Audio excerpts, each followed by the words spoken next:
Barbados, Barbados. Let we march, let we march, let we march, let we march. Barbados. Oh my goodness, it is tomorrow. We are on tomorrow. Good night, everybody. I am excited. I can't wait to see my Bajan people tomorrow. Tomorrow, October 14, 10 a.m., Massey Car Park. We're representing Springer Girls, the teachers, and the parents, all at this march tomorrow at 10 a.m. Anybody ready? Who ready? Who ready? Who ready? Look at the people who are on already. Oh my goodness. Ramim says, beautiful Friday, dear loyal patriotic opposition. Oh Lord, I love it. Opposition, fall in line. It's a great evening to prep and hydrate for tomorrow. Yes, I'm doing that. I got my water. Been drinking a lot of water today. Beautiful, beautiful Friday, dear loyal patriotic opposition. Listen, we are indeed the opposition. We are. It's a people. It's a people. Step up and be heard. The point of power is always in the present. Time for action is now. Unite. Yes, Ramim again says, no more sleeping. Rise up and fight for BIM. Hey, see, I'm wearing my red tonight. Who ready to fight? Who ready to fight? Yes, yes, yes, yes. And we're asking you to share this link far and wide. Like the video so it gets pushed into the recommended viewing and others get this critical info. No time to lose, folks. Be blessed, she says. Yes. Listen to Ramim. Good night to you, CJ. Good night, Natasha. Merlin, good night. Good night to all. Be encouraged. Lovely. Yes, I am encouraged tonight. Greetings and blessings to all. She says, and we have a special. You see this lady here? She says, good night, everyone. Guess who is in the house, y'all? Guess who popping in for a few minutes tonight? Rachel Lane. Rachel Lane. And she's got good news for you all. Yes, red like fire. Yes, tonight. Yes, yes, yes, yes, yes, yes. Grand Rising, Anika. This is a warrior there. I hope you can make it to the march.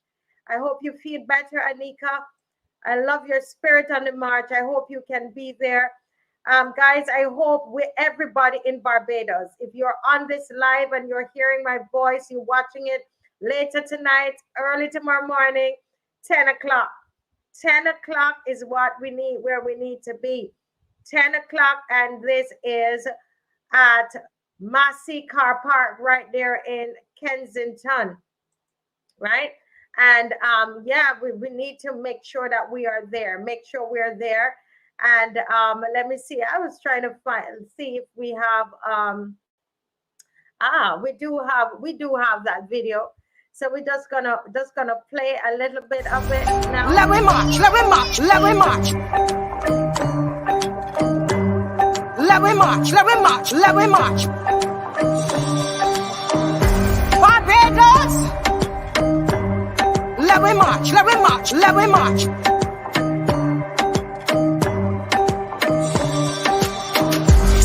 Let me march, let me march, let me march. Let me march, let me march, let me march. Barbados. Let me march, let me march, let me march.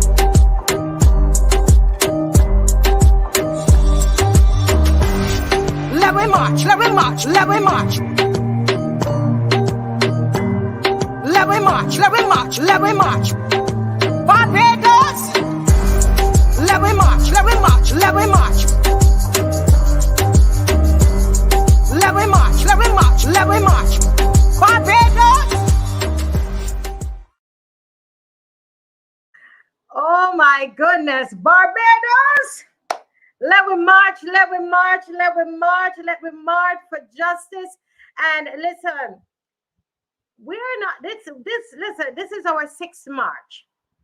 This is march number 6 in this series. And for those of you who say all that we do, they just go there every Saturday and whatever. Listen, We make sure that, it's not just a whole, in Jamaica we say a bag of noise, but we take care of people. And we were told about this wonderful, wonderful young lady that, I've grown to just love her spirit. I love this lady's spirit, Miss Rachel Lane. And she is with us tonight. And she's going to share some things with us. Welcome, Rachel. Good to see you again.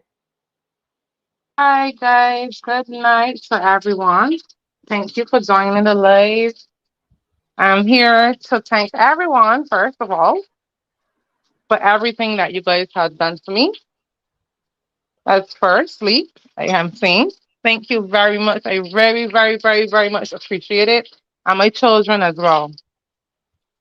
I'm saying thank you for them as well, and I'm very grateful. I'm here to just let you guys know, since you guys have been there reaching out for me and you guys did the march and everything. I actually have felt so good within myself.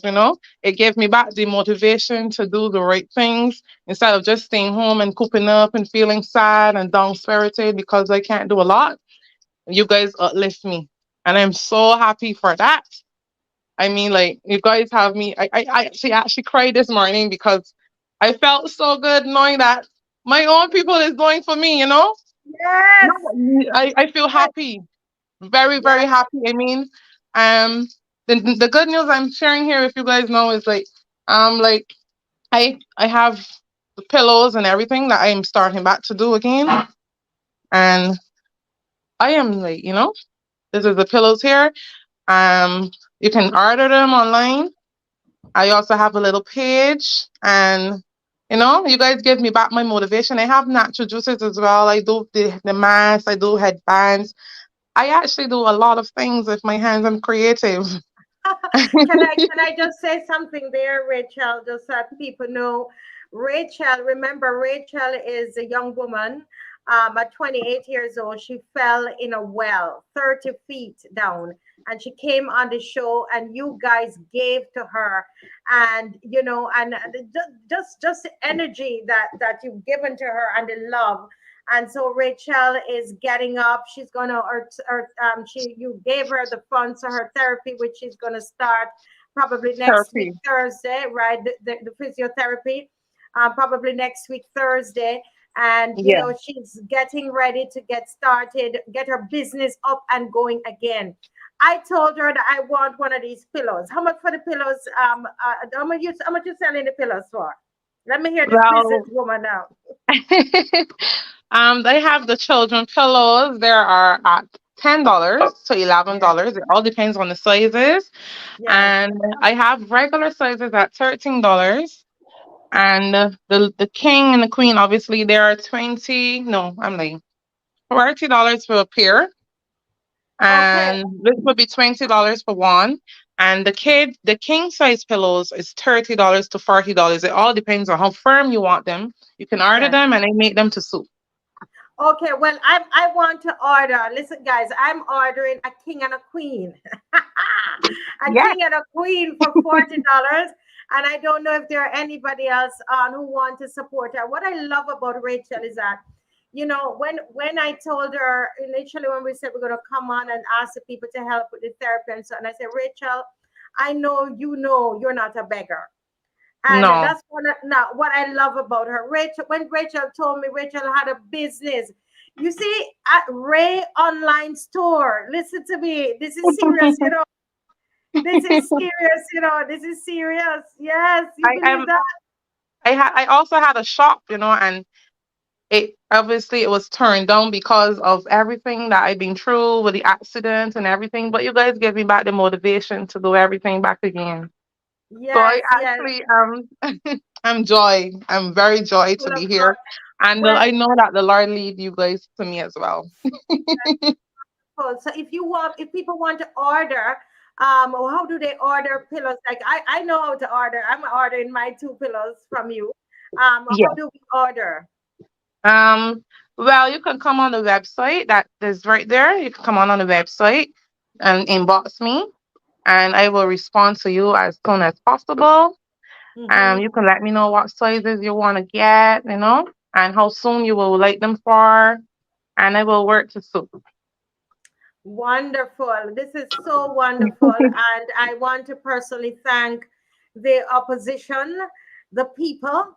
We're not a political party. We are not, we're not the government. We're not the political parties. No B, D, Q, whatever. We're just the people of Barbados. Yes, And when you think of what we were able to accomplish, Mark Clark was the person who brought her to us, and I see the care that we've given to Rachel as a group of people, and for her to be able to come back, I'm so happy and saying thank you. And today you were able to buy some material, right? You bought some raw yes, materials. yes. I Yeah. bought some sponge today, but I have not gotten to get the material to stitch them. I have the sponge Mm-hmm. because today was very busy, and the traffic was really really hectic on the road, so I didn't get to go down to town. So I bought some sponge. That's the main important thing because that is something that is load. I Mm-hmm. so I went to get the sponge because I actually was in the area as well too, and I just Mm-hmm. I decided I'm gonna get the material tomorrow. Mm-hmm. Okay, wonderful. And you are the ones who were able to help her to get this business started. She was Yes. able to take some of the funds that you have blessed her with and able to go and get her business started. You believe that? And then, I've gotten a mentor for her, a business mentor that's gonna walk her through and to Yes. make sure that the business stays strong and grows, right? And this is someone who's been business for years, and they're going to mentor her and help her along, to do up her budgets, and to make sure that she's not, that she's staying within the budget and not overspending, and watching the profit and the costs and all of these things, that she's going to be doing with the mentor. So we are just delighted and very, very happy for her. Very, very happy. Any questions anybody have for Rachel? Hi, DaCosta. Once again, if you're just joining, I want to say thank you that you reached out and you dug in your pockets and in your purses, and you helped this young lady. And that's what Barbados is all about, Rachel. We think about what has happened with the girls from Springer, and what are your thoughts about that? About what's happened with the Springer girls? Well, my thoughts with that is heartbreaking, and I think it's like similar to what I've been through.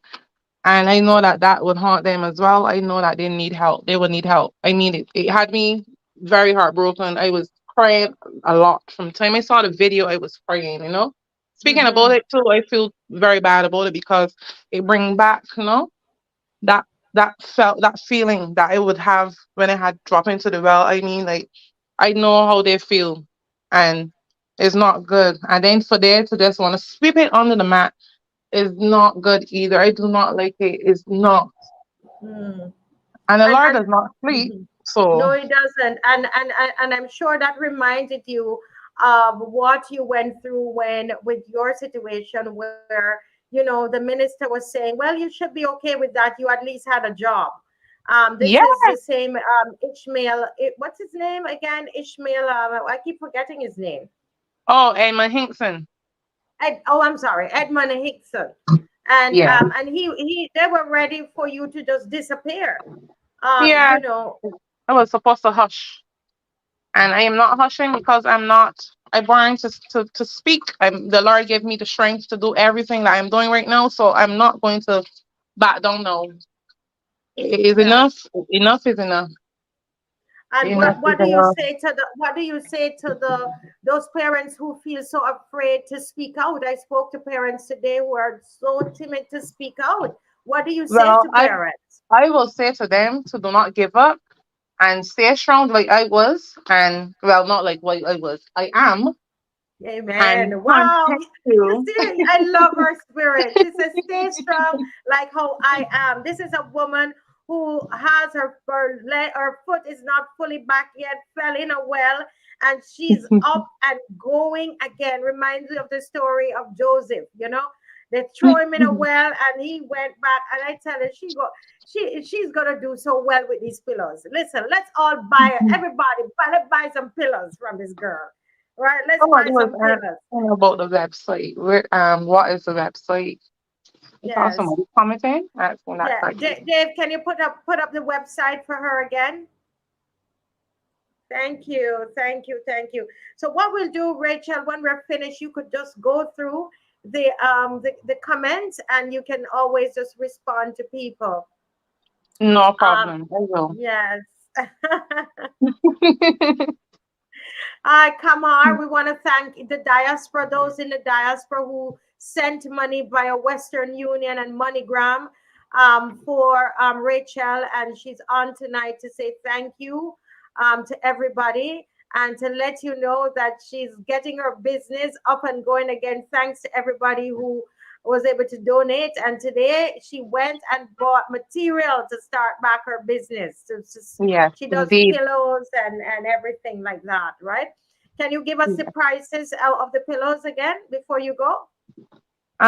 They start from 10 and goes right up to 20 to 30 to 40. The most is $40. That's the king sizes, you know. Yes. Um, yeah.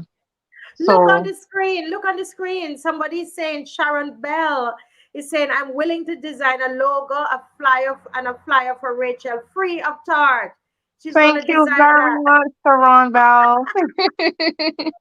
I'm so Sha- appreciated. You know, I'm appreciating everything you guys are doing for me. You guys don't know how amazing I feel, you know, that we are coming together and helping each other out. I think this is the right thing because like other people is doing it and we are not doing it and we're supposed to be one. Yes, Not supposed yes, to be living against one another. We're supposed to be together, not killing each yes. other and trying to bring down one another and look down on people. Like just help each other and we will make it. That's what I think. Correct. This is awesome. And we're saying here Ubuntu in action, right? That is what we're doing. I think that's Swahili, and I can't remember what it means. If someone can remind me of the meaning of that. But I know it's us coming together and helping one another. And that's Yes, it what is. we're doing. And that's what we're asking people to do tomorrow for the march. And I say to them, Rachel, it might not be your girls that happened to your children. I But I am still will feel bad it's about it.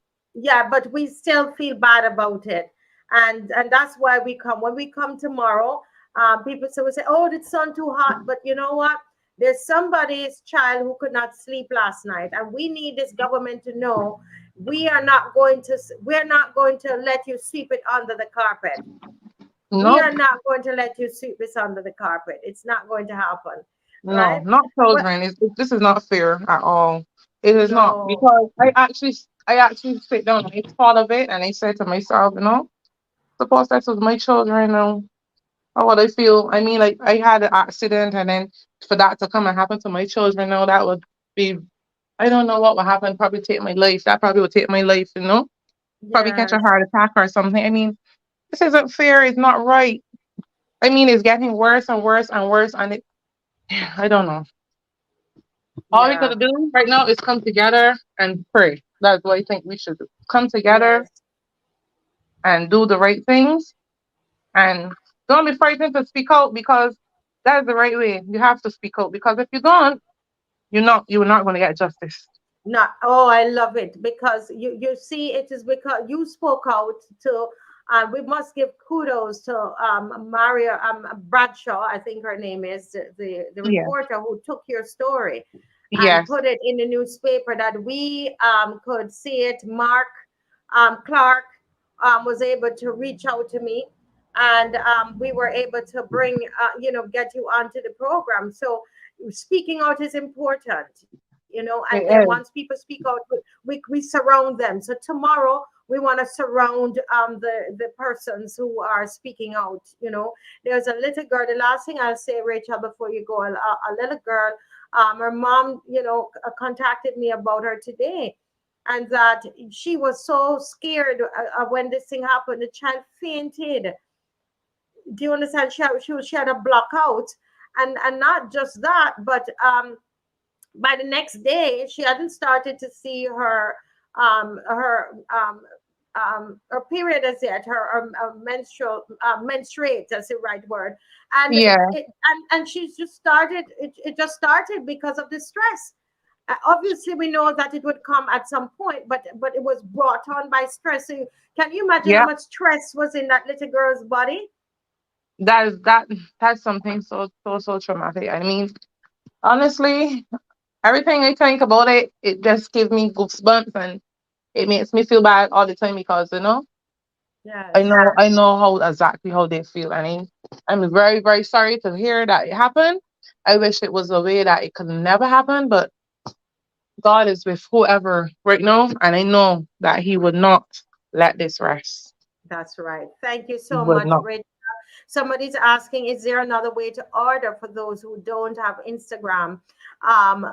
Is there, well, how can they order if they don't use Instagram? I can give my number. I feel I don't Yeah. have a problem with that. But I don't normally put it on the website because some people come on the website and they use your number for things except for the things that they're supposed to use it for. So that's why I don't put it on Correct. the website. Yes. So Makes a that's lot of no sense. problem.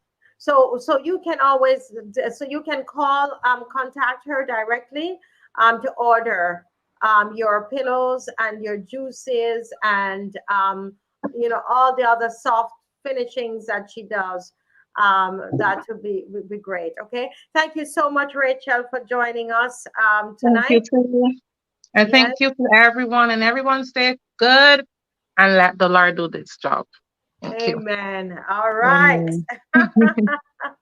All right. So she's gonna put her number in the comment section. Opposition. You see how we're working. You see how we're working. The woman getting her physical therapy. She's starting her business. You see that. You see all that is happening. I tell you. I tell you. I tell you. This is. You're right. This is blessings. Blessings galore, blessings galore, blessings overtaking us. Now, let me find out how many of you coming to the march tomorrow to represent the Springer girls. We've been talking. Mr. Franklin has been teaching us a lot about what is transparency and accountability. And today I was speaking to someone, a reporter from Barbados today, and they asked me, okay, so what is the march going to be about today? And I told them, I said it's about transparency tomorrow, sorry, at 10. It's about transparency and accountability about the Springer drill. That's what it's about, transparency and accountability. All right. And we have been marching under different headings, and one of our headings, it's always been transparency and accountability has always been one of the headings, right? But tomorrow we're gonna, one of the areas we want to focus on is the Springer, is that drill, it's the girls, and I have a little story to tell you, folks, about a gentleman. And I'm sorry, I don't have the banner, the placard to show you. He was 75 years old. And when he heard that we were going to be at Unity Workers Union doing the placards, he took a bus. He's 75 years old, a male. He took a bus, people, and he came up, got off the bus, and walked in to Belleville, found 6th Avenue and walked with his material, and he created two beautiful banners for Springer. I keep saying banners, placards, two beautiful placards for Springer. These placards said, one of them says, Springer girls, you are queens. You deserve better. That's a placard that he made. And his placard was made out of vinyl. Okay? He bought that material, came with the material, and he did that. Yeah? And not only that, he did another one. He did there two. I can't remember what's on the second placard that he made. And that one is it's like a banner and has two it said Springer. I think it says Springer we care. Springer we care, and that's something that he made, and I believe we can hold that. Somebody could hold that at the front because it has the the two arms to it. It says Springer we care, and it touched my heart, and I said to him, why did you come to do this? And he said, years ago, I used to work at Springer. I used to work on the grounds at Springer. And those are lovely young ladies. And this should never have happened to them. He's 75. I wouldn't be surprised if he finds his way out on that march tomorrow. He was so dedicated. And I did a little video there. And he would not, he said, you don't even have to show my face on the video. He was all he wanted to do was to make sure that those banners, those placards were done. Yeah? Yes. Okay. So that is what I'm saying tomorrow, guys. No matter the age, come out and show, represent. We let them know that we as a people, the opposition, we are against what has happened.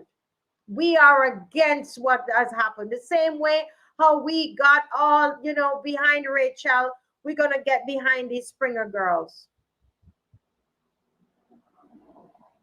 We're going to get behind them. I don't know if Dave has the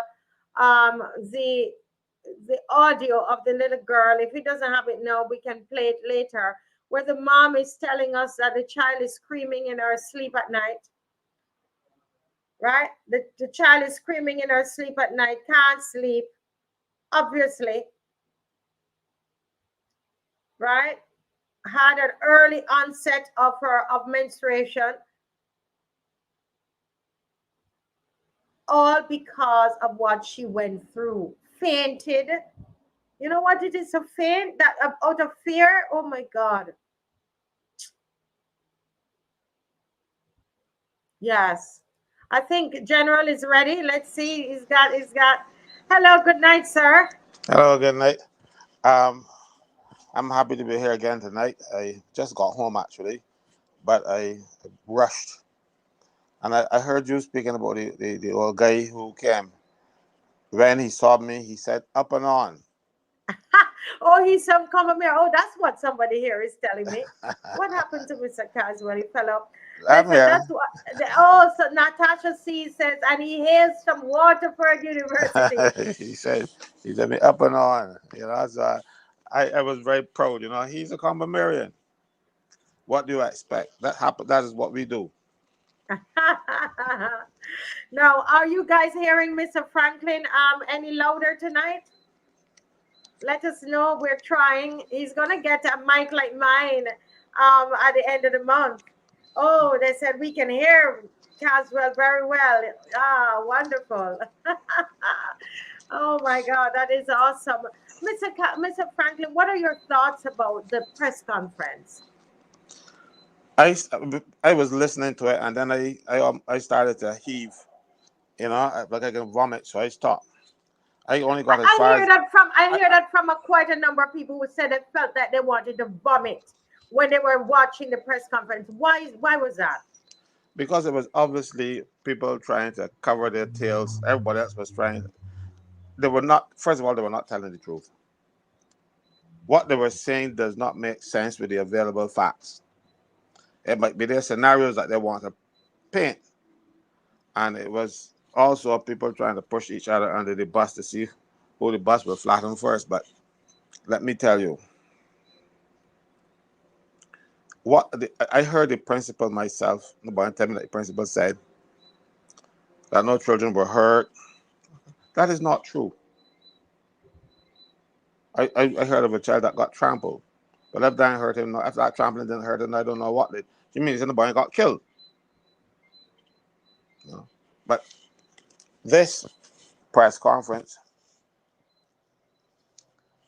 they should have come on and say, sorry, we messed up, and that's it. The press conference didn't help the situation none. and they see they're always trying to smooth things over rather than admit their mistakes and move forward. I am not asking everybody to be perfect. Nobody is. But this scenario with the children was born out of incompetence. Mm. They did not know what they were doing, but they did it anyway. I have been involved at the planning and at the um, being one of the people in an emergency thing. So I know what is to be done, and you do not do it like that. First of all, you train people how to respond. You give them the scenario and expect them to respond. First, that's always the first mistake they made. Some of the teachers claim that they don't know anything about it, and I believe them simply because one or two of them fainted. You don't faint if you know the situation. You know it's only a joke. So what they're saying, but the principal, I hear the principal saying that she told the staff the day before, and then the morning, but she probably told some of the staff because she didn't tell all. Can I tell you something, Caswell, that I know of a fact, and I'm going to try to get the husband of one of the teachers to come on, and he has the emails, and he explained that the email, the email was sent to the teachers after assembly at 8 something when the teachers were on their way to their classes. Okay, that's when the email was sent. The next time that they had a break would have been after the situation, after After the invasion. the invasion. Okay, so there was no time for them to read the email to know what had happened. And in fact, when she spoke to them the day before, there are about five teachers who are saying that they just knew that there was going to be a drill. So normally people have a fire drill, a tsunami drill, right, or earthquake drill. They didn't know the details of it, was never explained to the teachers, and it's unfair for her to put that out there because people are now blaming the teachers. Now, I'm glad you mentioned fire drill and tsunami drill. How do you simulate a tsunami? You don't. You don't. You pretend that it's happening. Fire drill. Do you go and set the school of fire, and then say we're gonna have a drill? No, we don't. So if you're gonna have a situation where you're gonna ask children to pretend that the school is being invaded, do you have to get thugs with guns and swords? And they said that they don't have any guns, but they had a mock gun. You know, so I said they didn't know what they were doing, and what they did, they terrorized young children. And I'm telling you, some of them can be terrorized with this thing for a long time. You know, I don't care what you're saying. No, it was just a drill. It was just a scenario or whatever else. But it is embedded in those children's minds. And your mind is seeing the drill. Your mind seeing a guy running on the corner, trying to kick on the school doors. The guy come kicking doors. I sent you the picture with the desk. Started when you cut the desk. This was real life thuggery. You know? So when you would teach them what to do. If you have a fire drill, you explain to them. You tell them what's going. So they said, Ben, if you hear the fire alarm, then this is what you will do. You talk about yellow alert and red alert. This is Star Trek, and in Star Trek, everybody knows what a yellow alert means, what red alert means. Nobody knew what that meant. It sounds pretty though. And so the children hear yellow alert. So what? And they rush down, and thugs run down there with bombing down doors, kicking down doors, slicing desks. And you expect young little from 11 plus children, 11, 12, 13, 11, 12, 13, 14, 15, 16. They're young, impressionable minds, Yeah. and I'm sure some of them figure out they're going to dead today. Yes, yes. A couple parents said that the children, one parent, she said to me, her daughter told her, wasn't sure that I would ever see you again. Do we? Oh my God. Oh, And you can then soothe that down. You know, sometimes when people send you with a message, sometimes you don't carry it. Last show, I was telling you it is not the chief education officer's fault because one, she wouldn't have been in the plan that or anything like that, and it is her. It is not her duty to come to the public and make these statements. That's the minister. This is above her pay grade. You can't hold her, and then you can't fire her like that because of the situation in the public service. There are particular rules of how you can treat people, or she will get some good money with the government, and probably I will have represented too, because you can't do it that way. However, I wasn't. If I were her, I was not going to any press conference the following day. correct. It did not make sense trying to smooth that thing over because it is like trying to smooth over a wave. It will keep rippling all the time. You can't get it level and smooth simply because you have damaged too many little children. And right now, yes, an apology might be good. It will not suffice because what those children went through, no apology can. It's like an apology for slavery.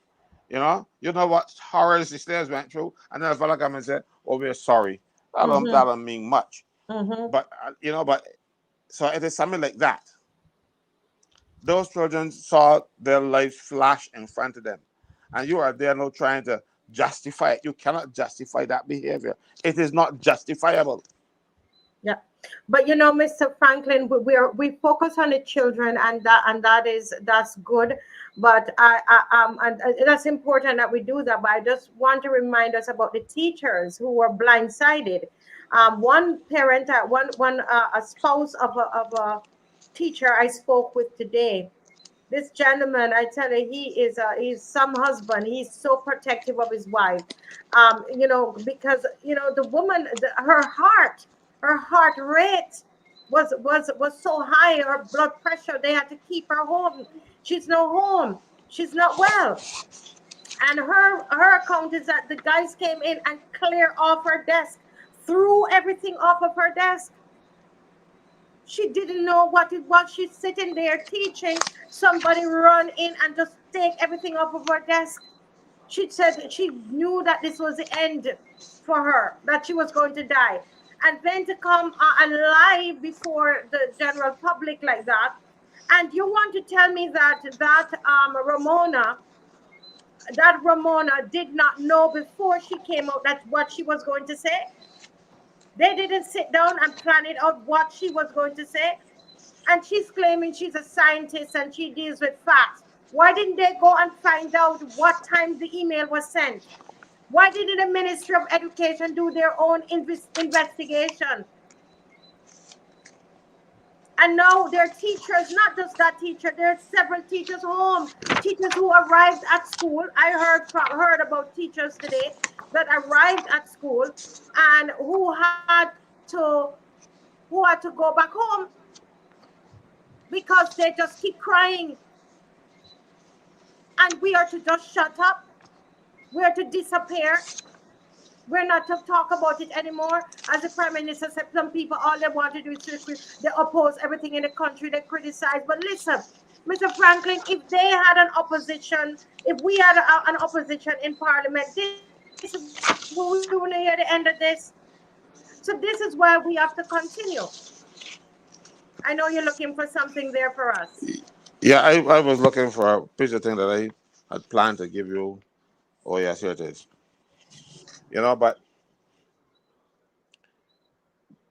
these people, Prime Minister especially, cannot seem or be seen to be covering everything or every time. She has to be, but since there's no opposition, she has to be forthright and forthcoming with the people of this country. She can't just try to pull wool over our eyes all the time because she has lost so much credibility. It isn't funny. Well, but not with me. She hasn't lost any credibility with me. She never had any with me. So I don't have a problem.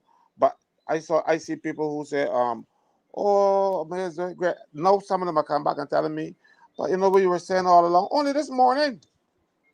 Some person called me to say, but Casper, you know they used to write with these people all along. He was telling me I was too harsh.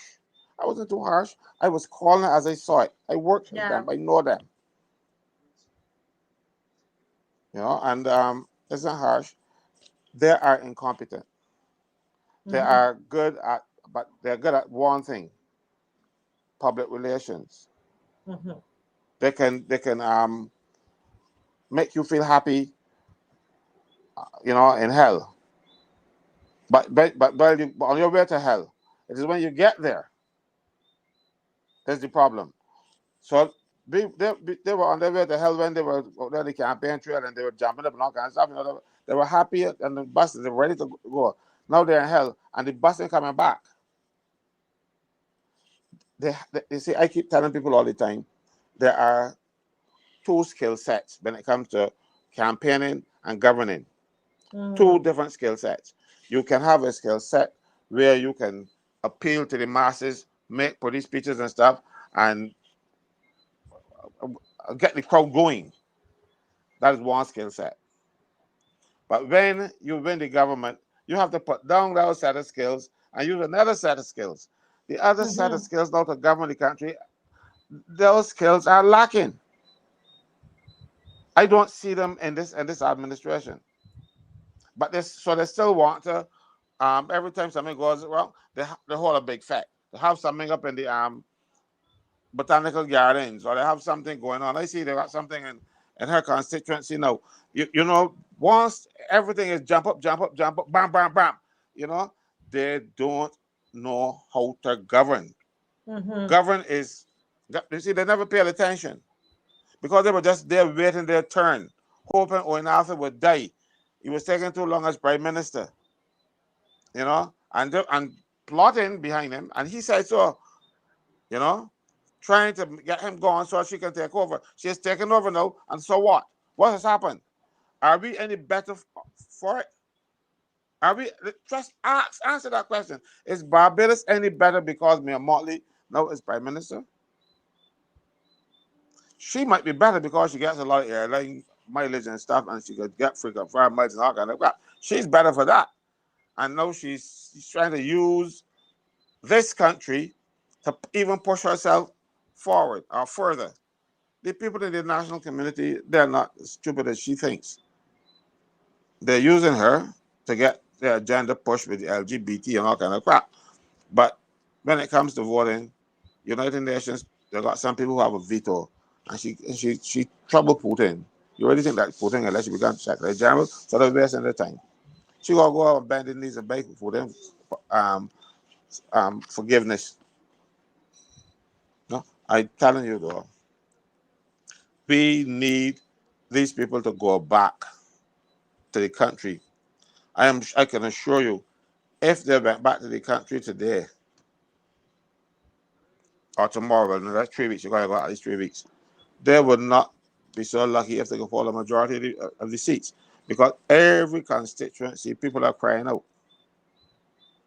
And they're fooling themselves that they are still popular, that they're doing a good job. No, they're not doing a good job. And simple things, small things, like organizing the demonstration and then the aftermath, and they can't get that right. And you know why they can't get it right? Because they made sure they get their people to lead the institutions that cause any problems. Mm-hmm. They, the prime minister is responsible for the appointment of the principals. She has the say, even though the constitution does not say that. What happens in practice is that she gets her man, maybe let's say she gets her woman, because it's female principal. In this case, she gets her woman. So, and that's it. Whether that person is competent or not, and there and even here with the principals of the secondary schools, when they had this debacle in the first year, she got her women too. And the interviews were a sham. But I heard who the panel, the people that do the quick interviews for them, and then she came midday on a Sunday to say people, oh, we got to get these things done. These people back to school and had planning Mm-hmm. sessions with their staff, what we're going to do for the next year, or for the next term. And then the back up the next morning, someone was a phone call saying, oh, you're going back to that school. So what happened to the planning? And then some cases to move both principal and deputy. So nobody, so the planning go on to not, so not, and that's why they wanted to bring teachers back to Barbados early. Remember, they tried to force teachers to come back even earlier. Yes. Yeah, to do this, the union stood up. My concern now is also the unions. The union should have Mhm. condemned this. I hear them trying to soft soap it, saying, "Oh, the drills are necessary." Not this drill. Not this drill, and not in the way it's done. Oh You know, goodness. I went to school and primary school, never had a drill. I'm not any worse for it. My first drill was when I was a cadet, and we trained at the garrison, St. Anne's Fort, and we had our drills there. That's the first time I had any drill. We enjoyed it. Then we had another scenario when they had a plane crash. I was a victim. I had plastic burns, I looked like burns, and I had them on my back, and I was there moaning and keeping bare noise, you know. And everybody enjoyed it, and it was they're calling the officers by their first names, and but But you would have practiced all of that, right? we You were yeah, practiced. we were practicing. We were told what would happen, and we actually geared up with the they had these plastic burns that you place on you stuck on your skin, and depending on the burns you had, you were taken by ambulance or somebody treated there. Because it's all planned. It's all but for us it was fun, and it Mm-hmm. could have been fun for those little girls if they knew what was going on. They didn't know what was going on. They got terrorized, and people now are saying, "Oh, we didn't really mean to do that. You did it." It is like you're picking up a gun and shooting somebody and expect somebody to die. Mm-hmm. Mm-hmm. Yeah, and then trying to explain it away. We know, everybody knows that, everybody, all of us, we know that drills are important. We know that it's a good thing to have drills. What we're saying is that this particular drill, was a terrorist attack. We're talking about. I see, people saying, oh, they're going to have, people are protesting about what's happening in Israel, with Hamas and so on. This is like a terrorist attack on that teacher and those children in the school. They looked through the window. A parent says her daughter looked through the window and saw people with guns and cutlasses, though the principal said there was no guns. Okay, and they looked through the window, saw the thing. Can you imagine how those children is? That's like a straight up terrorist attack. Really, like what happened over Marcia, there in Israel. to say that there was no gun. Cutlass is skill too. Why no have a case where if I get head chop off, but because it wasn't a gun, he put back on the head and walk off? No, you can get killed with a cutlass too. So saying there was no gun doesn't help the situation. The guy had a deadly weapon, and if he could cut through the desk with one blow, he could have severed the head of one of those little children in a similar blow. Don't mind that. This Correct. is nonsense. Try to explain it to me. The only thing you should have done is to either apologize or fall on your sword. Yeah.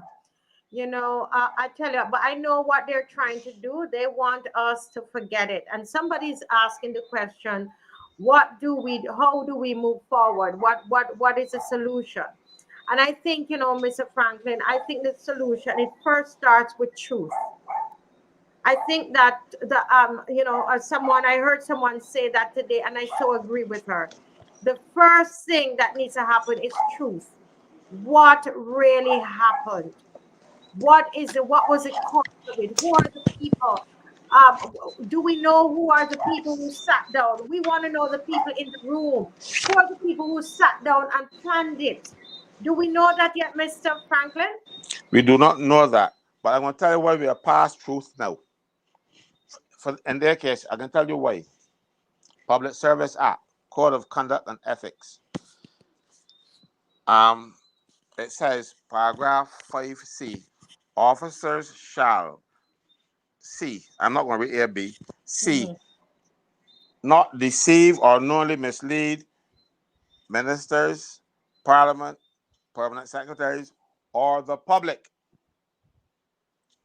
And if you go over to the offenses, it says that this is, if you do any such thing, it is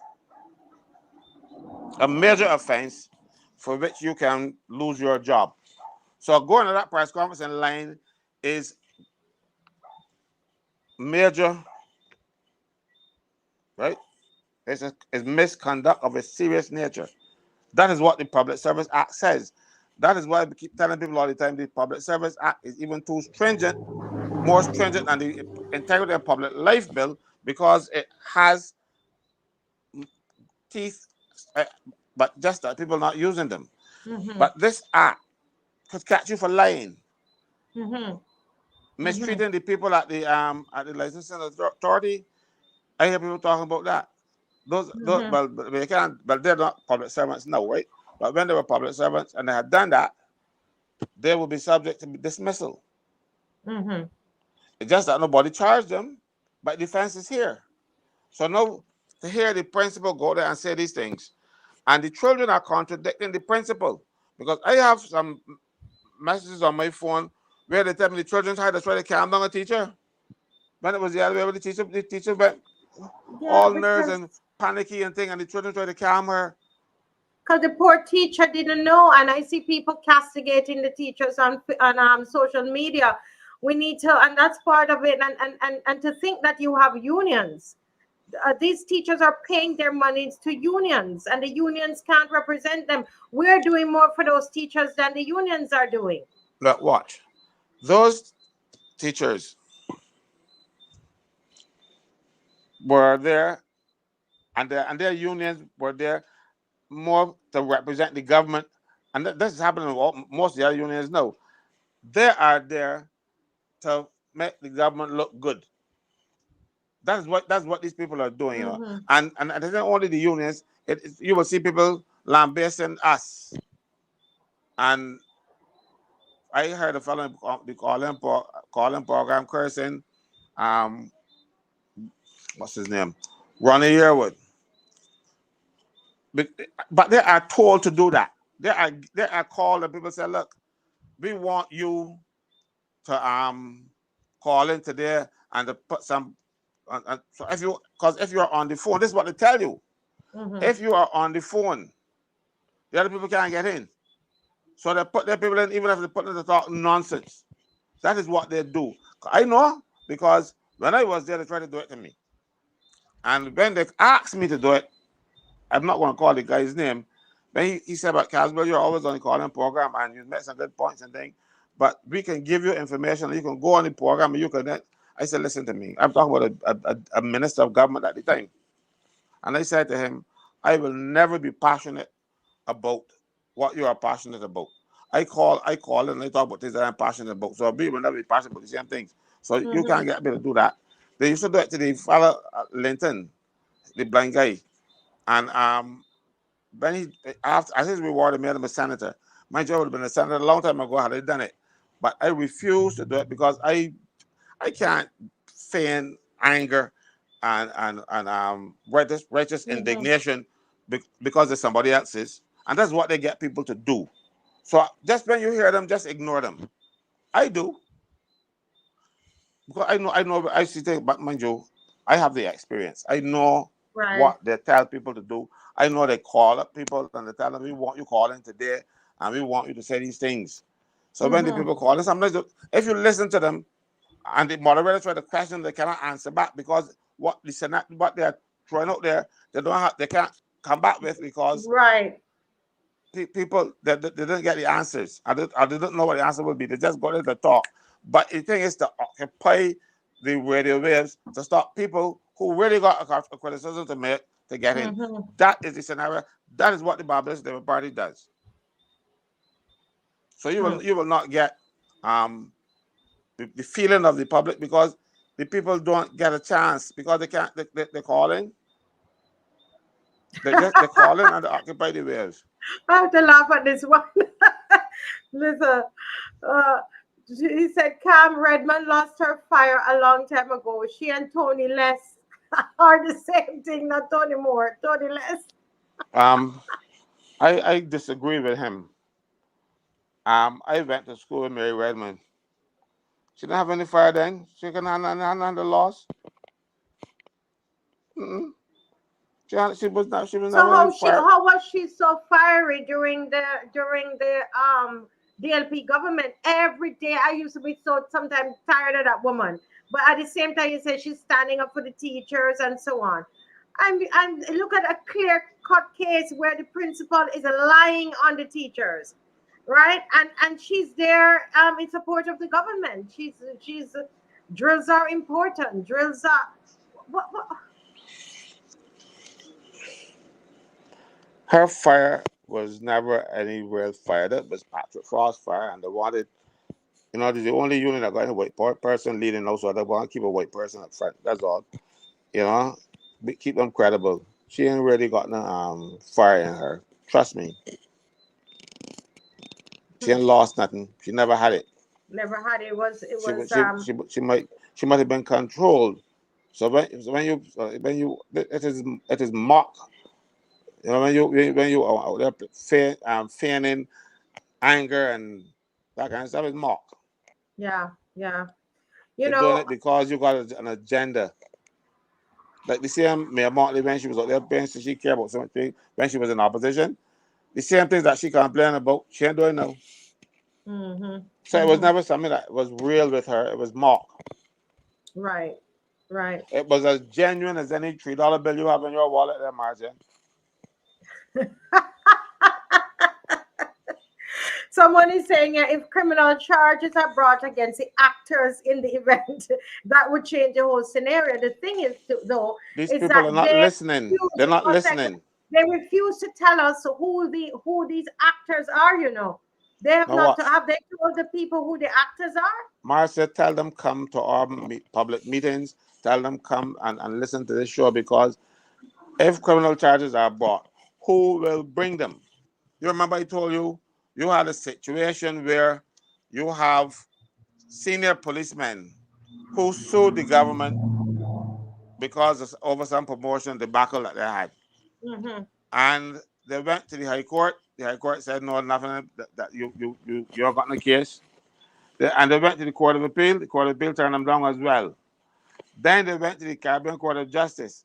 And the day when the case was going to be heard, the governor of Barbados settled out of court with those people. How do you settle a loss? You lost. The government won. So why am I going to settle with you and pay you some money because you lost the case and I'm going to settle with you and give you money? Why would let lose cases against them then? But then these people now become commissioners and all kind of stuff of police force and so who will bring the charges? Not against the government. That's why I keep telling you all the time that we have to change the way politicians interact with the hiring and promotion of public officers. Because right now, I don't believe that you will get a case before the court for this. The fellow who bought the sword in there, he should be charged. And then we're going to tell people what he's doing because you haven't right with the sword in the place. Because when he went in and chopped that thing, that's assault. Because you have people afraid. Assault doesn't necessarily mean somebody hit you or something, The assault comes when you fear for your safety. So those children were assaulted.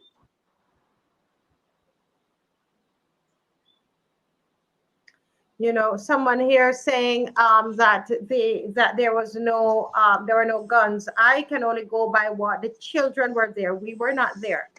You cannot trust anything the principal is saying to you at this point. Nothing that the ministry is saying.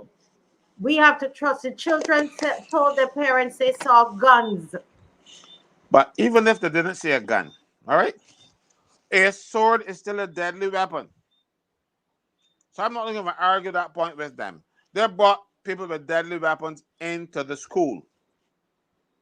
So they were saying at first it was a mock gun. Mm-hmm. But the cutlasses were not mock. That desk can testify to that. The cutlasses were not mock. So you feel like somebody can't kill you with a cutlass? So don't let them try to distract you with, oh, there was no gun. There were deadly weapons, though. There were deadly weapons. Pray tell me, who, anybody there that had any thinking person at that time? I heard one of the students say, I wasn't there, I was up the road park trying to get on the road because when I was coming on the road, there was blocked and I didn't know what was going on. I thought it was an accident down there. And I waited wrong and said, because I just come through back, even I don't want to turn around and go back through there again. So I just waited. I thought it was going to be a thing. And then that's when the parents were coming to take up the children and stuff. The whole road blocked up. But pray tell me, and this is what a child told me. I wasn't there. I wasn't present. What the child said? That the principal came on the public address system and said, don't kill me. Don't kill me. Please don't kill me. Something like that. And the children heard that at public address system. The principal friend of his life. What you expect the children can do? That is the actions of an idiot.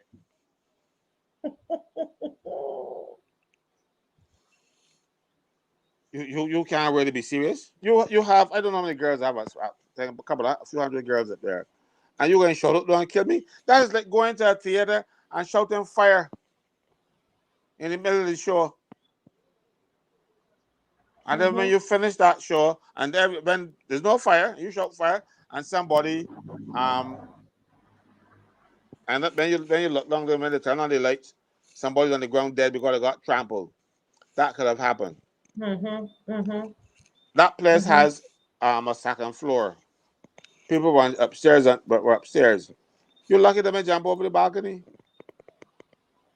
A man coming with a sword, and it is the devil or the deep blue sea. And let me try the deep blue sea. They might drown. But at least you're gonna get out of there, right? And they don't have the decency to apologize and say, well, it wouldn't happen again. No, they want to defend and justify.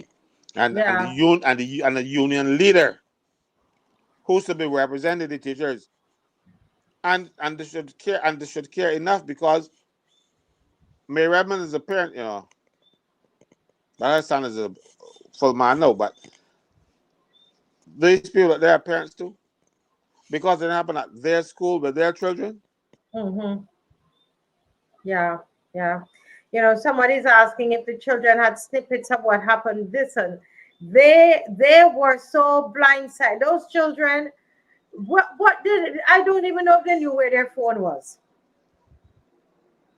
Right? I don't think those children are gonna know. They love to take pictures of everything and videos of even if they had their phone. Those little pitness, they are thinking about life and death at that time. Right? So people are asking what are the solutions, Mr. The Franklin? solution is to come clean, apologize for their mistakes, and discipline the people, not who put on the show, but who lied about it. Because the people who put it on might have been doing their best. Their best was not good enough, but at least they were trying. The offense to me now is to come out and lying about it. That is what I have a great difficulty with. Yeah, you will make mistakes. There's a learning curve. Yeah, you see that, but that happened. That's there. Look, there's a learning curve. You made a mistake, and everybody will make mistakes. But when you make a mistake, own it. and don't try to justify that behavior. So I wouldn't even charge them with the assault and that happened in school, and because there was no intention on their part to do that, but there was an intention on their part to lie. Yeah. As somebody said, it's not. And you know, I was on a program today with Beyond the Headlines. It's a Bahamian news station, and they were asking me about that, about what happened here in Barbados. And right away, you know, one of the hosts is saying, "Listen, that Minister of Education, if it were Bahamas, they have to resign." He was so upset about it, and he said these people, they need to resign and fire people. This is what the Bahamian host was saying to me. I'm trying to get a little clip of it, Mr. Franklin, so you can see. I was shocked. He But said, "Listen, they need to fire that person, whoever that person is, or let them resign, force them to resign." Kamhar said it's not the crime, it's the cover up. And he's absolutely right. He's absolutely right. The cover up in the Public Service Act I just had in front of me. So penalties for lying, deceiving the public, deceiving ministers, deceiving the public, lying to those things are punishable by dismissal in the public service. And it's about time, because I see the had Alvin Bob and Pedro Shepherd charged for not breaking the law, mind you, because there was no law that said they cannot run. But these people breaking the laws now, and the boy actually that happened. Hmm. Yeah. Wendell is saying that I believe there are multiple levels of leadership that should be held accountable. The fire service, emergency preparedness, the leader, MOE, principal, deputy principal, because that's the other thing. She has a deputy. And I'm saying I don't understand why they would have a press conference and they didn't, the ministry didn't investigate, didn't look into anything before they come out to the public, or they knew that the woman was going to lie. I think the notice was going to lie. I think they planned it. I think it was all planned, because they are more interested in the PR, the cover up, rather than getting to the bottom of the situation and telling the truth. The Hmm. truth shall set you free. You never Yeah. heard that? Yeah, we need to get down to the bottom of it. And you know, Mr. Franklin, why should people come out to the march tomorrow? You know, we're going to deal with other topics, but this is going to be in terms of underneath. You know, we have different headings: transparency and accountability. This is a major topic underneath that. And what would you say to people to you know, get them to come out to the march tomorrow? Now, if you don't see our country is in a shambles, and you don't want accountability, then stay home. If you want accountability and you want transparency in your country, you want to make sure that your government is governing in your interest, then you should be on the march. If you're not interested in any of those things, stay home. Because you must see by now that this government is failing at every level. There's nothing that they have done that didn't have to reverse or cover up. The only thing somebody told me and they showed me that that they didn't have to reverse was when they increased the salaries. Then that's the only thing that they didn't have to correct. When they remember their own salaries, Hmm. that's the only thing that they did right. Everything else, every piece of legislation that they pass, they'll come back and fix again. They're doing everything wrong. Now, cut there. Hmm. Hmm. If you were working for a company, any company in Barbados, and you were messing up every time, you know what happened to you? You were going to work for yourself or work for somebody else, because the people get rid of you. So it's Hmm. about time these people show some sort of integrity and leave. They're getting it wrong every time. And if the Yeah. people want this to continue, stay home. If they don't want it to continue, join us on the march. It's as Hmm. simple as that. You Hmm. are asking for good governance. You're asking for accountability. You're asking the people to come out and consult with the governed. Look at the national Right. insurance things. They may tell me anything. As a matter of fact, they try to hide it from us. It is only on this show that we were able to expose them or not. It would have nobody would have heard anything until you start seeing the differences. When you ask for early retirement, then you realize that you're losing 9%. You would have found out then. Because even the Senate did not know. If you recall, the Senate then, after this show exposed it, the Senate was supposed to meet on the Wednesday, and they didn't meet. They come and adjourn and invite people to explain the bill to them. This was a bill that you were going to pass that same day, you know. And again, if that is the type of governance that you want, stay home. If you don't, Mhm. if you don't want that kind of behavior, stay home. Kay McConney, if you want to keep her as Minister of Education to continue her um, incompetence, and you love that, stay home. If you don't want that to continue, come on the march with us. Let the people of this country, let the ministers know that we are not pleased. I be not asking for violence or anything, just by your presence. They're able to understand. Yeah. Yeah. Thank you, Mr. Franklin. I see, very well said, very well said. I see, Mrs. Rose Corbin, here with us. Let's make sure everything is working. Good night. How are you? Yeah, Uh, there she dropped out. she dropped out, and she's prepared for us on the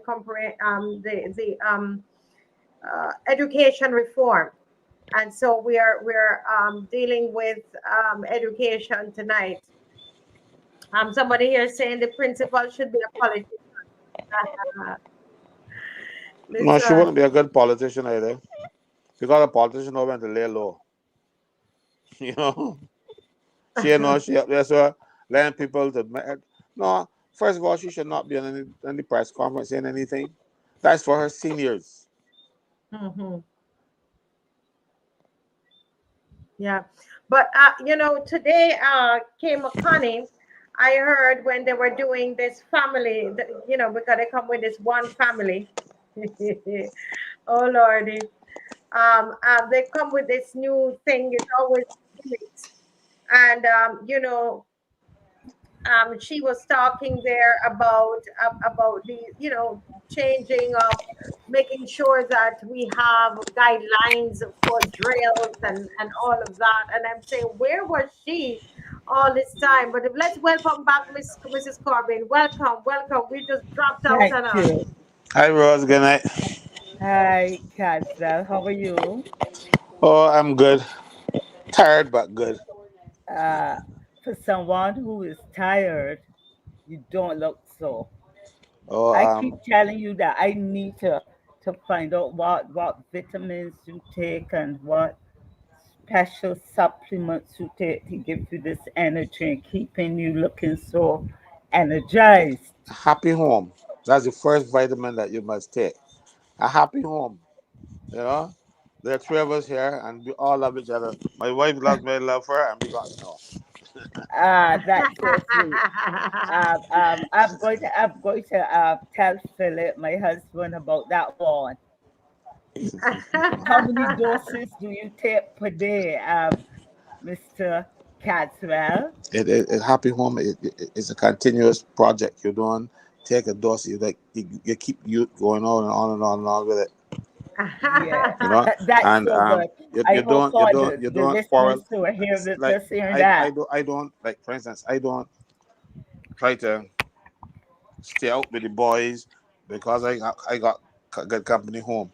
So I don't have to see. Thing is, you stay out. You don't want to come home, but then when home isn't happy. So that's the first vitamin you need: a happy home. Thank you. Wonderful, wonderful. Well, Mrs. Corbin, you're here, and you have done some research on the education reform, the proposals that have been put forward for the education reform in the Ministry of Education. And I want to give you as much time. I believe that you're going to have to come back, but can do it in pieces to come back again on Monday, on Sunday. I'm sorry, if once it's okay with you. But can you talk to us about this, the education reform in Barbados? Thank you. Um, Usually, I would tell you that I attended classes in these sessions, but tonight I am taking the lead of sort, but I shall be interacting with both you and Caswell and those who are online who join us. It's a shame that we can't be interactive and participatory as we were at the roadside parliament, but we'll get there. We'll get there. And I do hope is Kimar going to join us? Do you Yes, know? yes, he's going to join us. Yes, he will. Because I would want to refer um, some some points or information that would require um, his input and explanation on. I would want to start with a disclaimer to my colleagues and to those who are listening. Hmm. And I want to say that I'm not being adversarial, I'm not being controversial, and I'm not being a naysayer. These are terms that I would have heard recently, um, recently from the Prime Minister with regard to those who would respond to the proposals on education reform in Barbados. And I listened. I am not necessarily or often a second hand when it comes to things that are of serious consideration. And I seek to be factual. I seek to go to the source. And yesterday I played and replayed that 90 minutes or so presentation at the launch by the Prime Minister. And she did say that there was no need to be controversial. There's no need to be controversial on this matter of education reform, that there would be some controversial things that would create controversy as reform proposals go, but there's no need to be controversial. I do hope that any input that we make that does not agree with what they have proposed or offered, that we would not be perceived as controversial. I also read in a section of the press in I don't where it was said that the Prime Minister says there's no need to be adversarial about the education reform. I did not hear that. I don't know if it was after the launch in interaction with the media, but that is what was reported in a section of the press. Today, I listened to the launch of One Family, that program that was launched, and I want to say that it's not new. That program was initiated, was introduced under Undine Whitaker, I'm not being political here either. Under Undine Whitaker and implemented and was introduced to enable households um, under poverty alleviation, households that were marginalized and on the edge economically and socially. So it's not new, but although the optics and good PR would give us the impression that anything that is happening, even like education reform, is new. It's not so. And the Prime Minister again called, addressed persons who might not readily embrace, and I don't see why we shouldn't embrace any project, any program, any proposals that seek to improve and enhance the well-being of the individual and the nation. And therefore, I do not accept or receive those terms attributed to persons who would respond like we do as adversarial, controversial naysayers. And that is the pushback that we get every time, and not only in this forum, but in other fora where I participate or where I have heard other people speaking or responding. And that's not the way to go, especially in these times where this very proposal, education reform proposal, speaks throughout of creating students who are critical thinkers. And again, I'm wondering if we are not right here, and if we have not been, and if Barbados has not had critical thinkers before what is being proposed. And I ask the question, if we critique something, analyze it, study it, and respond to it, are we not being critical thinkers? And I start on that disclaimer. I am not being adversarial, and I don't see ourselves as being that. I welcome this platform for the opportunity to learn from each other and to be motivated to learn more, to inform ourselves and our people. You know, the scripture says our people perish for lack of knowledge. And I welcome this forum to allow this. And I am going to follow Marsha Hines. I liked how she did it. Mr. Franklin Catswell and as well as Kimar would tell you that I'm not one given, and those who know me, I'm not one given to reading a long resume on myself. Actually, I told my husband only yesterday that at my homegoing, should I don't want a eulogy, I don't want tribute. And he was aghast. I said, I don't want it. I don't want that.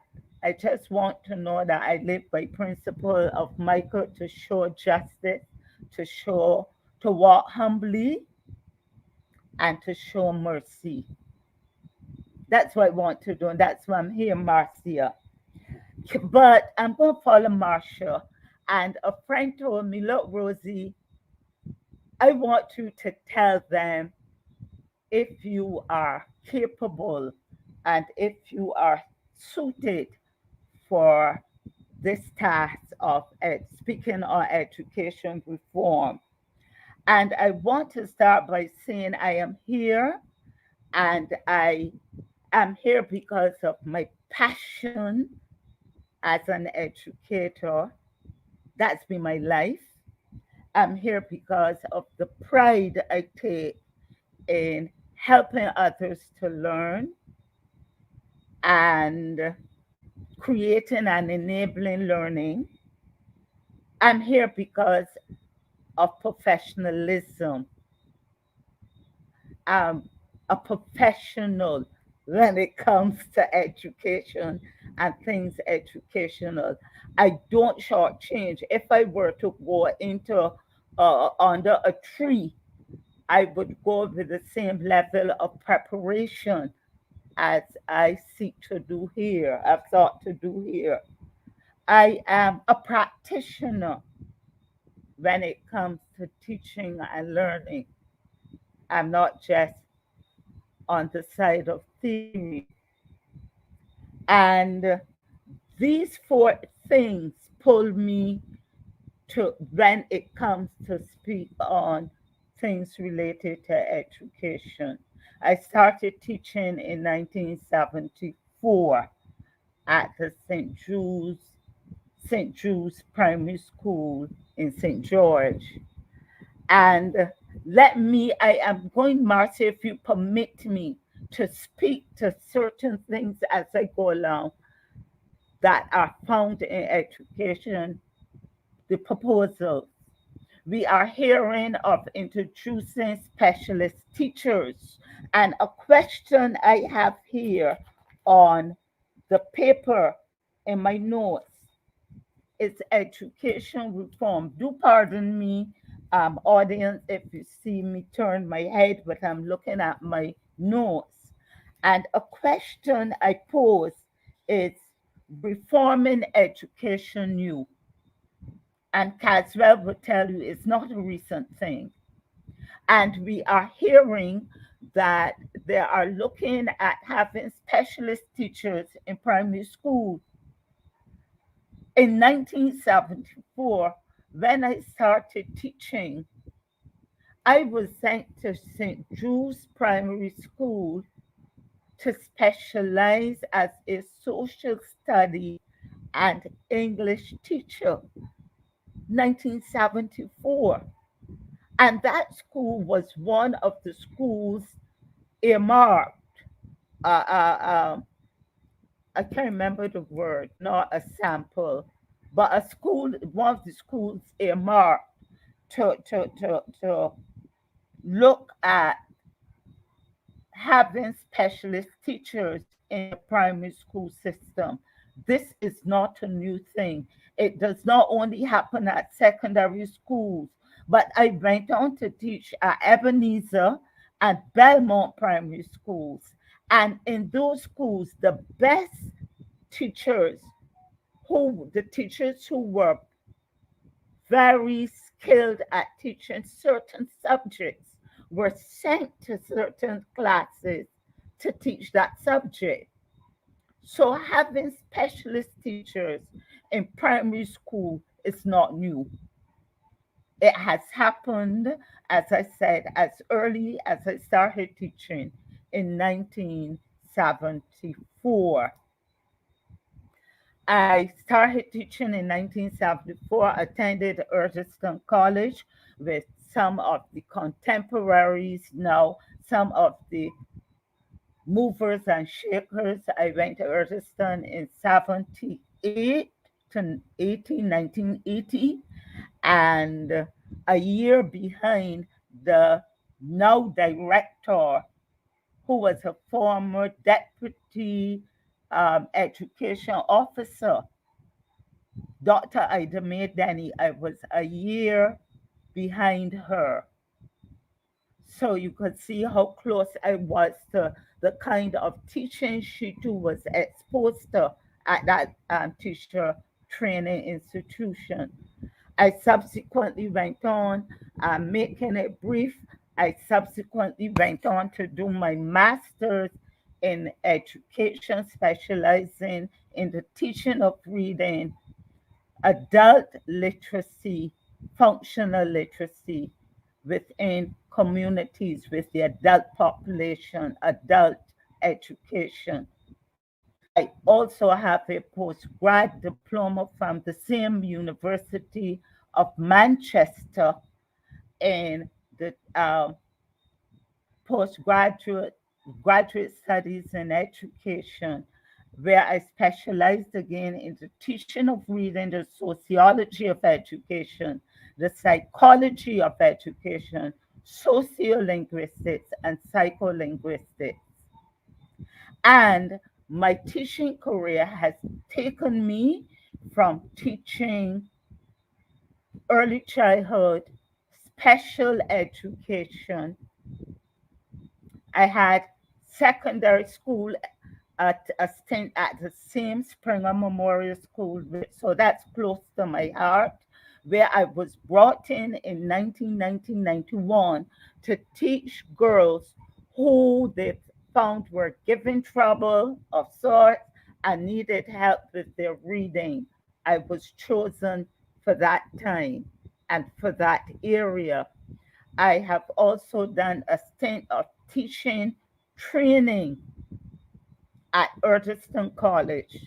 And what I would say is that I was brought in again, and I remembered the then Chief Education Officer, Karen Bass, saying, look, Rhodes, we were contemporaries at Urgeston Rhodes.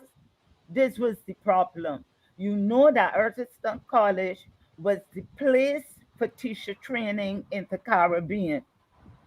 Our standard has dropped. We have too many teachers failing English language.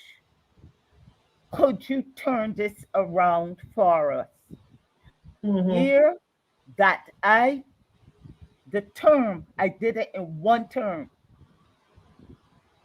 We had only one student failing, and she failed probably across the board because she didn't apply herself.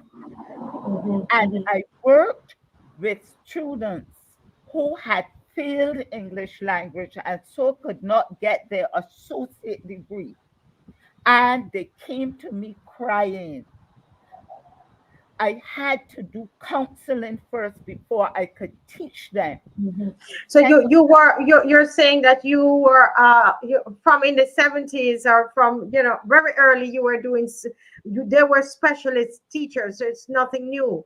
Somebody has a question. Yeah, somebody has a question here. Are there the same specialist teachers with the same principles, or are they mandated to teach certain things by the government? So when they say that they're going to assign specialist teachers in primary school, what is it that they mean?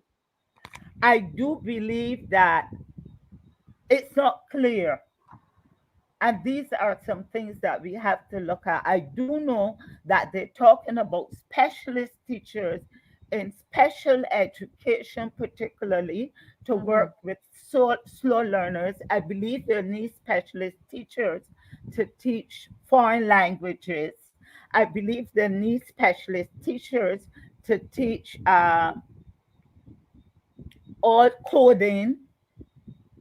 Okay. The things that they're going to be introducing in the primary school. But what I believe that they will need specialist teachers, but I am seeing the concept of having specialist teachers in the primary school is not new. And it should not be promoted as a new concept. I see. It has happened. And the same director of the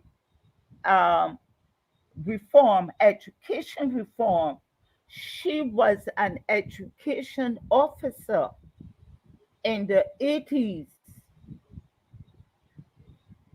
going from school to school and working with a specialist reading teacher within primary schools. So we have to look at, did this work or didn't it work? But it is not new. We have Mm-hmm. had specialist teachers across the board, not only in secondary schools. Mm-hmm. Mm-hmm. Does that Mm-hmm. make sense? Yes, yes, understood, understood, understood. Now, so that is one area of the reform that you are, you're questioning, not questioning, but the originality of it. What other parts of the reform that you, because we said we're going to go through it, piece by piece. I please allow me to give a historical overview Mm-hmm. of education reform. I do not want it to be suggested that nothing has happened over the years of significance. Yes, I understand. Yeah. If we are looking at education reform, we can trace it back to say to post emancipation or preparation for emancipation from slavery. I worked on a project with the late Myrtle Bishop, who was an economist, an Mm-hmm. excellent researcher and economist. And it was a UN funded project in certain countries. And Barbados was selected to be part of the study. And it looked at um, socioeconomic development in Barbados over a period. I can't remember the period, but we decided that instead of just addressing the period, let us go as far back as we could. And we discovered that in preparation for emancipation, that the plantocracy and the church sought to introduce a kind, yes, it was mind controlling, it was a type of education to seek to have the slaves subservient and not rebellious like you rebel like your people in Jamaica and Marcia. But we could say that we noticed that some system of changing what existed to meet the current needs of a population occurred post emancipation. So education, it's not as somebody here says, the administration is just repackaging and relabeling ideas and policies that were in place or used before. No new ideas here, no new revenue generating ideas. So I, that's the point you're making. I am not necessarily making that, but Mm-hmm. I am saying don't give us the impression nothing has happened before. Let us Mm-hmm. look at pre-independence with the right excellent uh, Arabara, the fact Okay. of independence, and they want to erase that. But my research has shown me that when he, and I have my notes here, that when he led the country into independence, he had a vision. And that vision was to, through education, first and foremost. Mm-hmm. Therefore, it might not, yes, he made a significant um, reformation and reforming and transformation of education because soon after independence, the, the first minister of education, Mm-hmm. the late Sir Lloyd Erskine Sandford, was mandated against much pushback. And he pursued and persisted that vision to expand secondary education and introduce the Barbados Community College, which enabled young men and women who could not get into the four schools that were offering sixth form education, and Caswell could um, um, advise me on this, and those were Harrison College, Queens College, Lodge, and Combermere, right? Well, Combermere was not necessarily in that order. Come here, and then you call the others. all right. Yes, yes, I take that, sir. And Sir Lloyd Erskine Sandiford, under the leadership of Errol Barrow, soon after independence, created the Barbados Community College, and the rest is left to history. And that reformed, and we had to push back from the upper middle class, some who were black, from the whites, and from the upper class and the plantocracy, because of this reformation and opening up educational opportunities for persons who could not get into those schools, because, as well as you know, it was a natural progression from fifth form into those sixth forms. And very rarely, it is only like I remember then in the 70s, where, or a little bit earlier, where some of the students made it into, from St. Michael's and Foundation, would make it into those other sixth form schools, but generally others had nowhere to go but into the workforce. And therefore, that was a major transformation, significant one. It was not, how to put it, wrapped up in narratives and rhetoric. It was a response to the realities of Mm-hmm. that time. Right. My thing is, what are these proposals in response to? And I think I'm getting an idea when I opened up the picture wider, and which I'll share. We are also looking at let us say, as recent here, without any fanfare, without any PR optics, without any, because when I saw the launch last week, I said, what show is this? If I didn't look at the caption, I would not know that it is something of such importance. I really thought it was a show at the Olympus or something, a nice launch PR. And didn't Ronald Jones, didn't Ronald Jones, um, under his ministry and his leadership, didn't he expand the sixth form schools Mm-hmm. from the Mm-hmm. traditional form? And I think they're now six It's or more. true. We've got So foundation. you're saying all of that is part of education reform. So all along we have been having education reform. Is Yes, Marcia. that you? Yes, and significant ones that you can measure. Right. I see. Significant ones that you can look back at and say, look, this happened. This is what we've got. Not Mm-hmm. necessarily where it was shown to the world. Therefore, many of us are Mm-hmm. not aware that there has been education reform. There was education reform also under the same Lloyd, where the first part, common entrance examination, we had a first part and a second part. I sat both.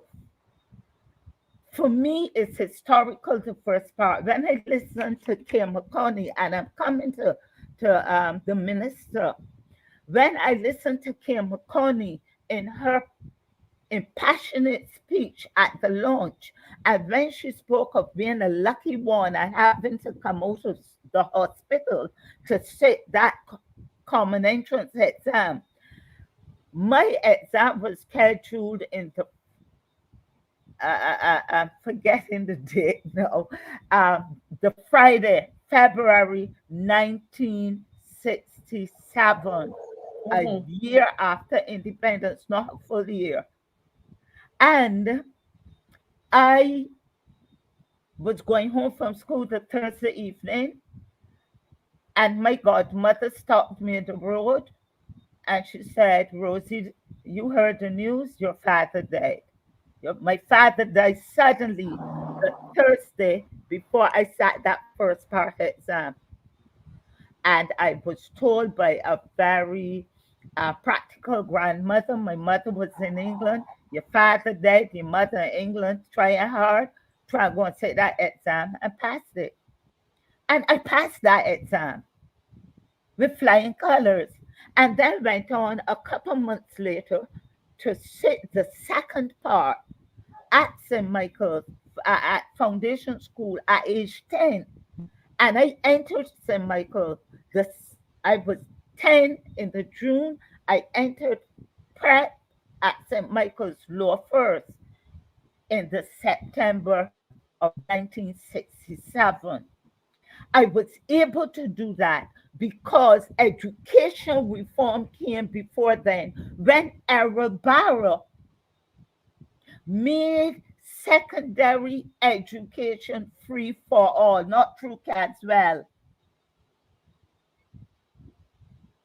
Secondary, You're very correct. You know, I know of secondary a guy education. who I know a guy who he will die a dem. He said because he was raised by a mother and a stepfather, and the stepfather said he ain't spending that kind of money for him to send to school. And that year, Barrett make it free, and he went to foundation, and he don't care what he does. He will. He said if not for our Barrett changing when he did, he would have worked in the field. Mm. He's That an was economist or economist drastic. or something like that. So I don't That mind was them and that nonsense. drastic reform, Marcia. And Yes, for those yes. who are listening, and the plantocracy and the mercantile sectors did not want that. Were it not for that reformation, would I have gone to St. Michael's School? Probably I would have. But how? So, Another reformation, radical reformation, was the expansion of secondary school education. Because when you finished primary school and up to, I think, fifth or sixth standard, and you had nowhere to go, you're going to pick pong grass or you're going to learn a trade. Caswell could historically reminisce on this too. You leave and you go into the workforce, and usually a low paid, unskilled in the field, and that is what the plantocracy welcomed. mhm, And Erskine Sandiford again, under the vision and the leadership of Errol Barrow, introduced what we call the secondary comprehensive schools, so that children had a chance then to go into those comprehensive schools like Princess Margaret and help me, Princess Margaret and St. This is Leonard's, Margaret, Susan Leonard's, Grantley Adams. Bradley Adams It should be West introduced St. those Joseph, Ben. schools, mhm, brought them in. That was radical reformation. You changing education, and you can measure. You can measure the input and see the mhm. outcomes of that reformation. I want to put a disclaimer here again for those who are listening.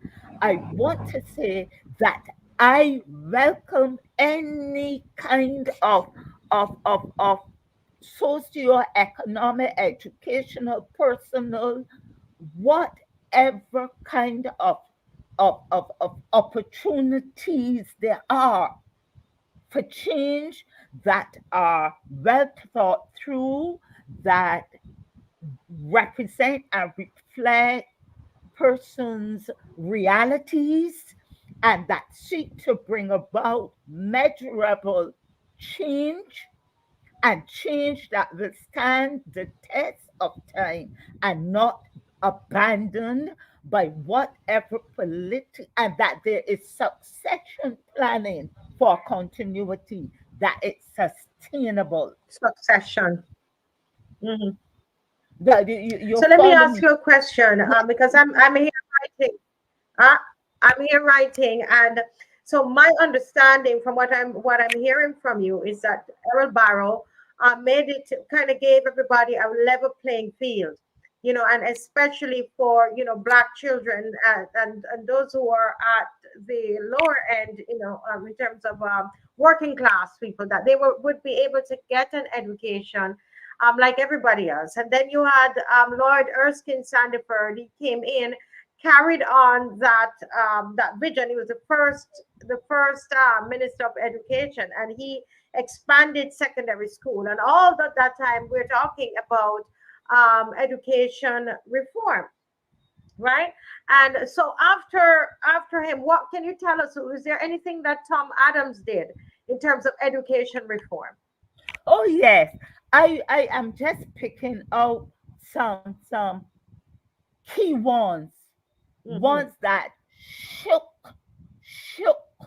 a certain section who would not have wanted it. Um, but I would not say that there has not. I want to say that maybe at the macro level we had some trickle down, um, um, trickle down, help me, impact in the Hmm. education system, if not necessarily as widespread and drastic as the ones that I would have pointed to. I am Hmm. not saying that nothing happened under other governments, other leadership. We have had good ministers, and I can point to some dead ministers, and Caswell too could identify.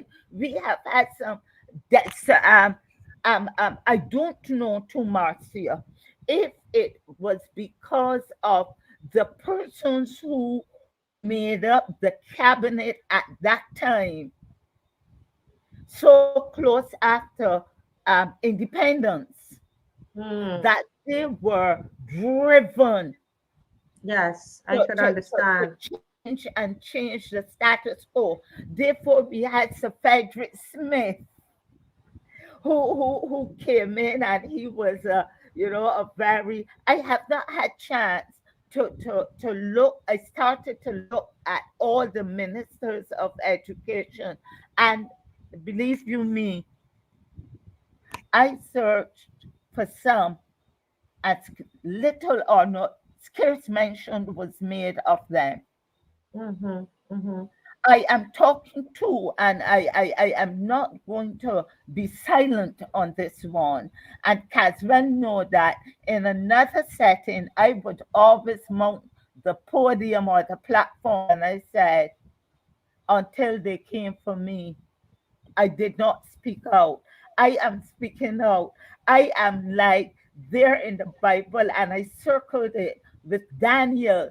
They said, and there were certain Jews, and I want to say, and there were certain, and somebody put 1976, 14-year-old children were returned to school until they were 16 years old. So you see that there were reforms happening before. And um when I look back at Kim McConney's predecessor, she was one of the most apathetic, non-productive ministers of education we have had. You're speaking of Sancho Bradshaw. Yes, she was petulant. I was told that there were times she, she was there but not there. And Hmm. I looked at the BLP manifesto in preparing to, and looked to see what was driven from 2018 until that minister was moved. and I see anything that happened of significance. I I see what you're saying. remembered, I remembered when I was in another caucus and I shadowed education. When on the onset of COVID 2020, I sent a proposal to Bishop Adderley, to Bishop Adderley, um, saying, "Feed the nation's children." I would caucus with PDP. I was part of that coming together of interested persons who said, "Look, there's one voice in opposition. Let us support that one voice by, Mm-hmm. shadowing." I shadowed education. Mm-hmm. I wrote a proposal. It is still on my in my files. And Mr. Adderley, Bishop Adderley, sent it under his cover to her. And we laid out, I went and I showed how much money was allocated for school meals. And I rolled out a plan how the school meals could continue to provide meals, how the meals could be collected or sent out by the Defense Force or the same BYAC trainees. I had already mobilized some uh, not NGOs, other sector, CSOs, community-based organizations, FBOs, who said they would come on board in the different constituencies and parishes and get the meals out to vulnerable households to feed our children during COVID. Mm. Beyond those boxes that were sent out, one off. And I am still waiting. And Bishop Atherley is still waiting for a response from her. Wow. But I am seeing in recent times, I am seeing in recent times that there is a program on feeding the nation's children with many of the suggestions in that I don't mind the feeding them, the using Mm. taxpayers' So money they feed them. never responded to you about your idea, but then you see that there's something called feeding the children, and with a lot of your ideas, And it's been I'm there. familiar with that. I'm familiar with that. But but somebody here is asking, and this is going so good. Listen, I love the history. I'm writing, and you have what we're going to have to do. Mrs. Corbin, is we're going to have to break it up because of just how we went on a little too long with the Springer, because that kind of sprung on us, right? And we have to deal with some things, but we will take another, I would say, another 10 minutes on this, and then let's come back again on, as long as you will is okay with you. You could come back and just share with us again on Sunday. We take another set of time until we let's take it slowly. I think people are enjoying it. But somebody's asking here, what exactly is Barbados' philosophy of education? And I'm And curious about that. I will respond to that. On this proposal, I have been looking for the premise that would represent a philosophy, that would represent a mission or a vision. I would have to study beyond what has been circulated under the caption um, Reimagining Education in Barbados. I would have to, I have been searching. I don't know if Caswell has it there. He usually has his reference at his fingertips. But for me, I am not seeing any philosophical underpinnings within this. I Mm, listened to the launch. I listened to the two. I beg your pardon, but the two main actors who presented it, because it seemed as though there was a practice in who should say what. And you are a dramatist and you write plays, so that's how I saw it. And I have not seen any philosophical underpinnings within the proposal. And Mhm.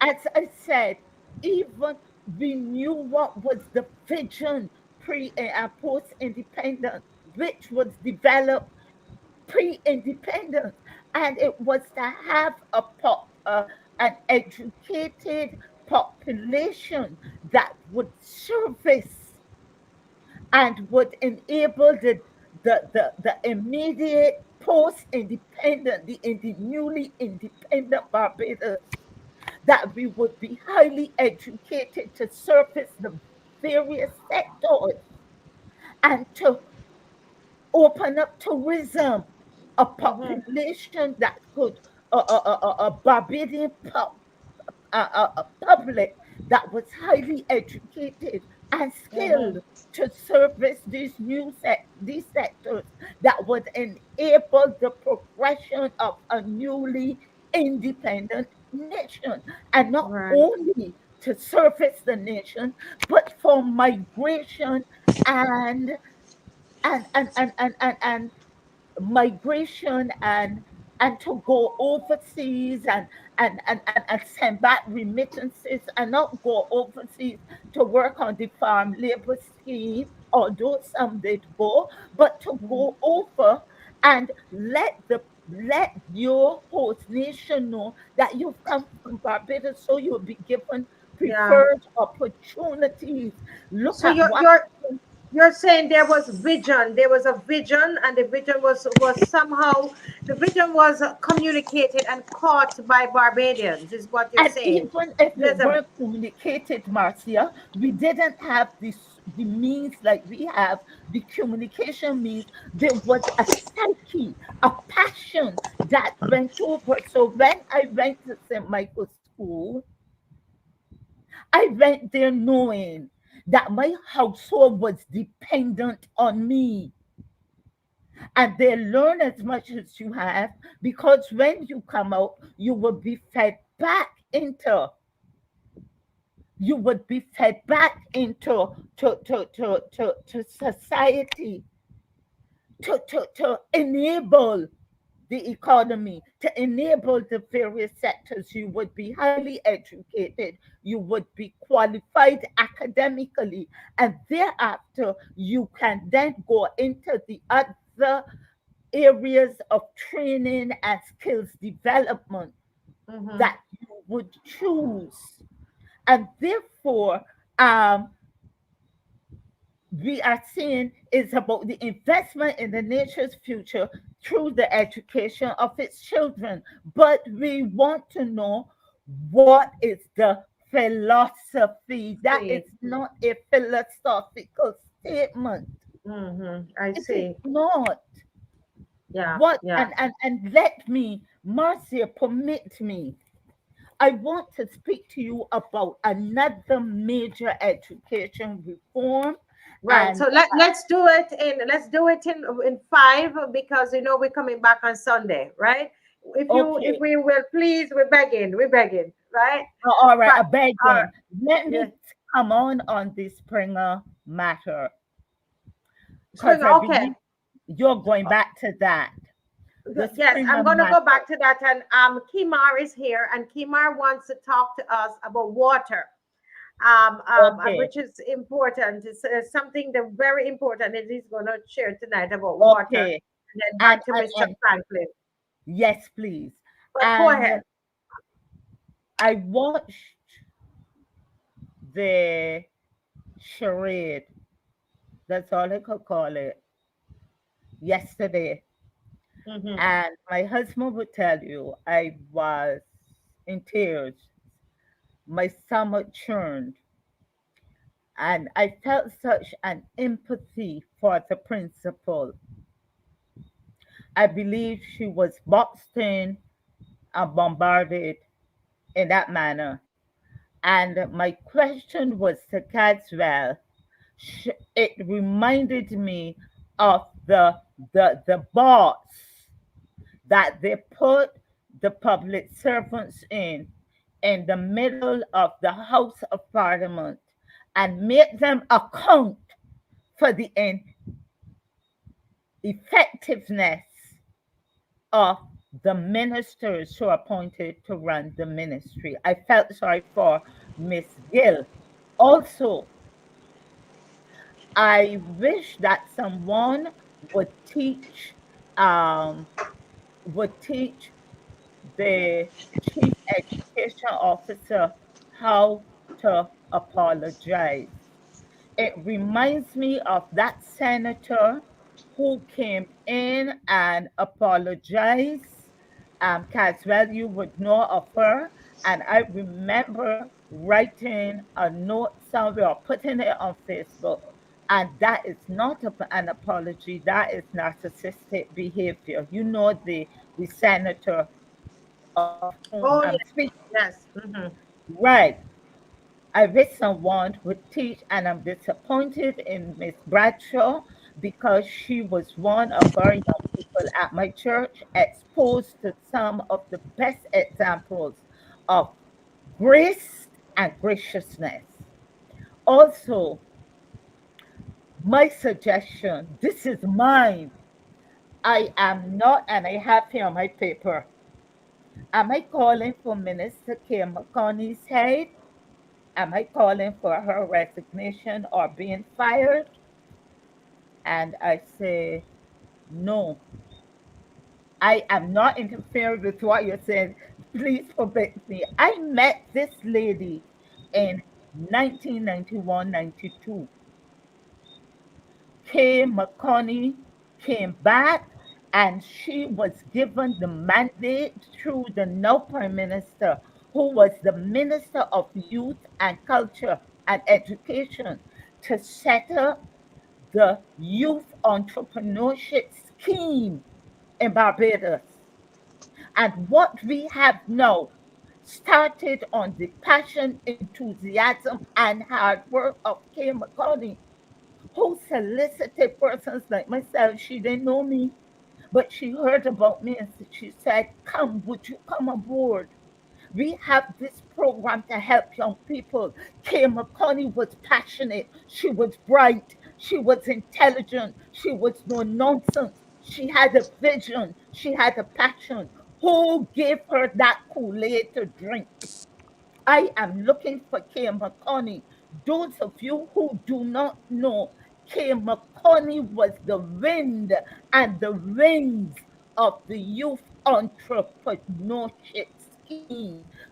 When there was no money, she got persons like myself and the now NP Sandra Husband, Minister Sandra Husband, all of us, a collective, to come in and work with her and set up the youth entrepreneurship scheme as it is. Where is Kay McConney? Who has bewitched her? Who has silenced her? And therefore, there's this empathetic part in me that says, I'm not calling for her head. Put her where she's best suited. So what's my response? My response here, and I have it written down. I'm suggesting a reshuffling of cabinet. I am suggesting making some of them redundant, lay them off. They ain't doing anything. They're getting money, doing nothing. They're wasting people time. They're getting fat and they're doing nothing. Lay them off, make them redundant, reduce your cabinet, Prime Minister. Shift Kay McConney to somewhere where she is better suited. In business, I didn't think she'd do too well with the technology thing. But look at Kay McConney's profile, and you would see how well and what business acumen she has. Move her. I don't think she's useless. I think that she is not best suited there. I think that she is being overwhelmed by, I have my opinion, by the de facto persons who are running the ministry. I also Rose, You said, yes, you just spoke to something called the Peter Principle. Kim McConney has been promoted to the level of her incompetence, and that is where she is. Because keep hearing you saying she was this, she was that, she was not. She is nothing now. She has gone. She might have been good at that level, and that happens to a lot of people. There are very good people who can work in the back room, but once you put them up front to lead, they're lost, and that's where she is now. She needs to go. and I am saying move her from education. However you want to move her from education. Move her from education.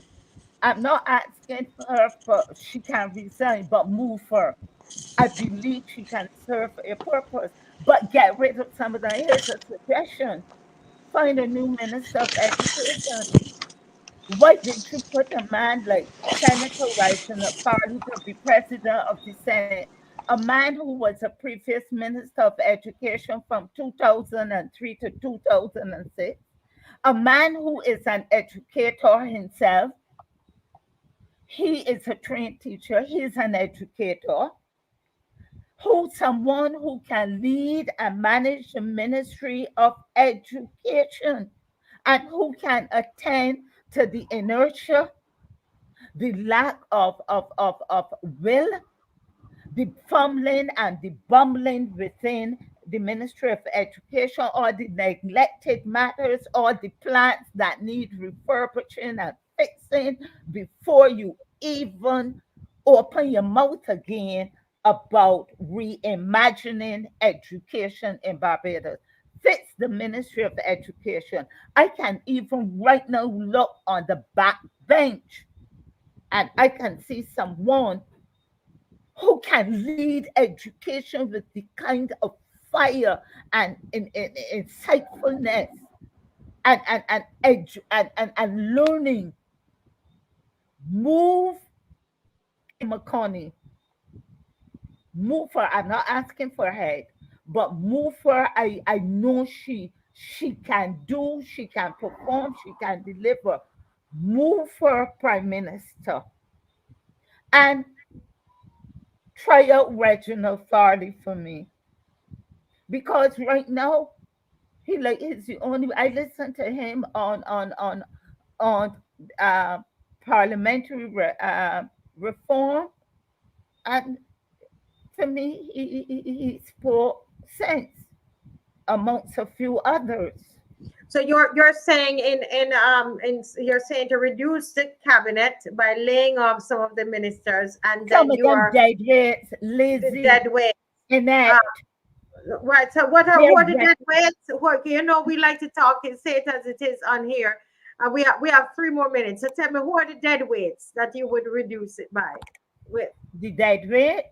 I wonder if he is the parliamentary. I wonder if what's his name, the doctor who he named, is he still parliamentary secretary or something? Education Caswell, the doctor who's from Saint Andrew. From St. Andrew. Is he was his position? How you go along in there He's still that a ain't doing parliamentary secretary nothing? in education. Huh?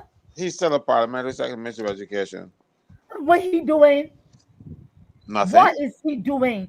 Nothing. Get rid of he. Get rid of he. No, you all hear me speaking the vernacular. and we have 2 more minutes. So how many should she reduce it by? Huh?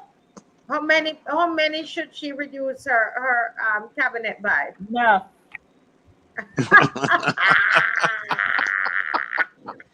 I can't say all, but no.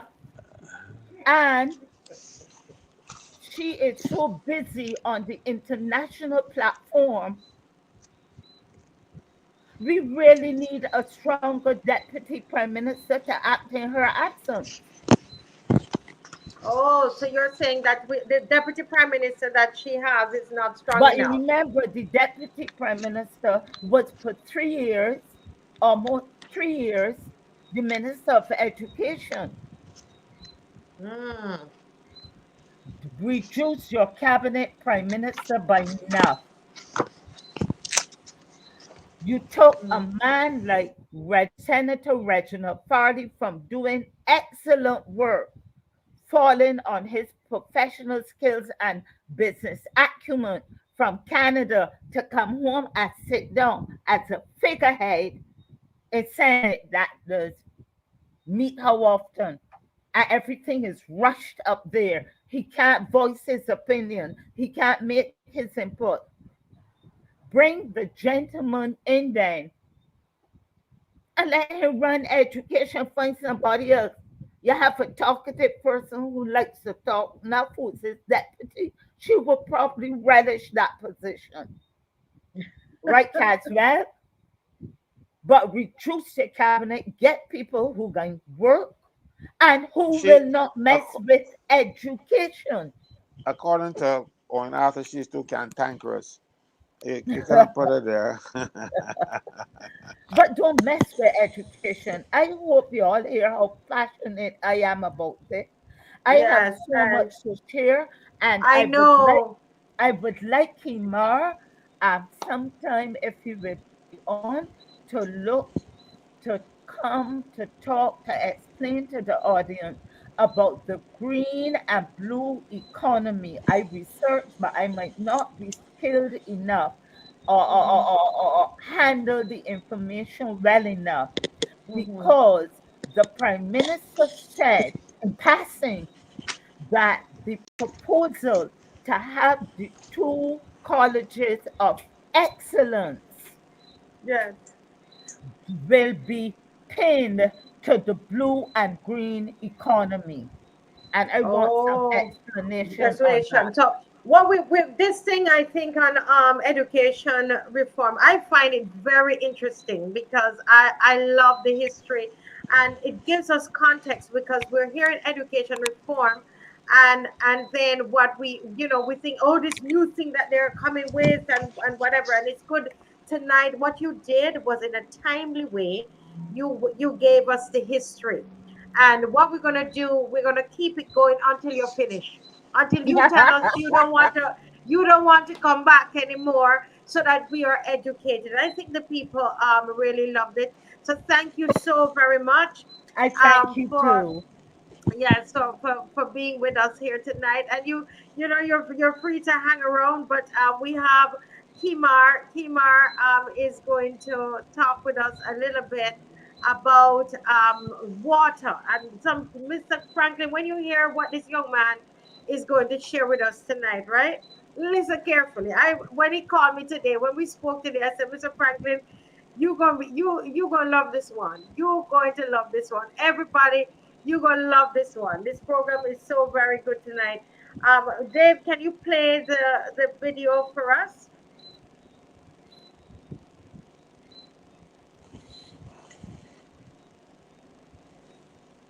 Okay, we're not getting any audio. All right, let's wait till we get that sorted out.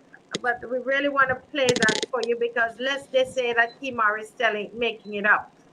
Mr. Stewart, how are you doing? Hi, good night. I am fine. How about you? How's Doing great. everybody connected to the Okay, audience? good. Good. Did you love this historical session educate on education tonight? You heard it? Yeah, that was a great expose done with Rose. I know she's a wealth of knowledge, so I enjoy listening to her speak about her passion. So it was lovely to listen to her tonight. I'm laughing. I'm sorry. These comments, I don't know. I'm sorry. I'm not laughing at what you said. Then somebody said, no matter how you shuffle clothes, it will still be a circus.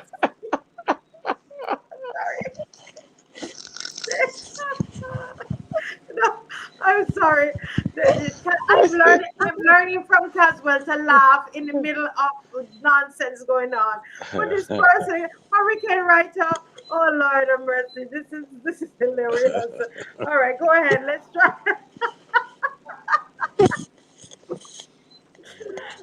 Oh God, these comments tonight. Go ahead.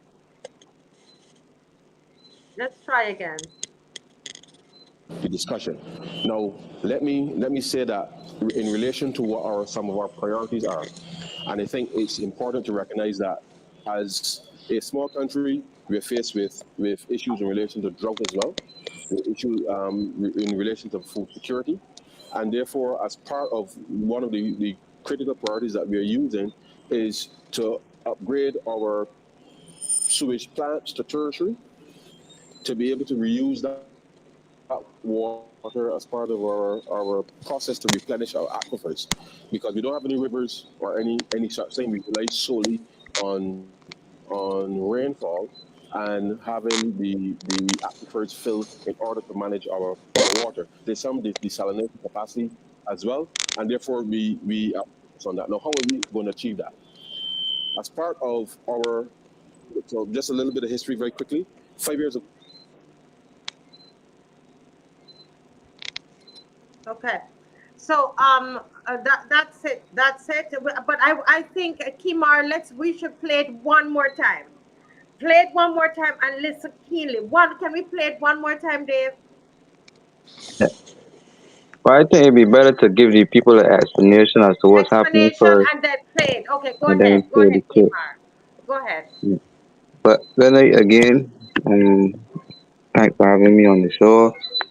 Um, we spoke previously to the government making some changes to the Barbados Water Authority, and upon investigation, uh, we found, as you listen to the Prime Minister, she was saying that the government was engaging in a debt for nature swap to for 300 million US to increase or upgrade the sewage plant. No, in upgrading this sewage plant, they say they want to upgrade it to a tertiary level sewage plant. Tertiary level sewage plant, meaning that they are going to extract water from the sewage or the wastewater and the sewage and use it to replenish the aquifers. Then this is the water that will be running to our households, right? So in this clip is Ryan Strong saying to the at the IMF meeting this week that the government of Barbados is using the money from the debt for nature swap to upgrade the plant to tertiary level. And I say tertiary level treatment for sewage is simply extracting the water from the sewage, separating the sewage from the water, and use it to replenish the aquifers so that we will have that water to use in our households. Right? So that is what is happening in Barbados. And Ryan Strong made that announcement this week at the IMF meeting. So That meeting, with that, Kimar, because I don't want people going away and say, where did he get that from? Listen, because you have to. That's what I love about Kimar, is that he goes and he finds the golden nuggets, Mr. Franklin. He finds the golden nuggets. So Dave, can you play that for us again? And listen carefully. Listen carefully, Bajans. Listen. If Dave can get that up for us.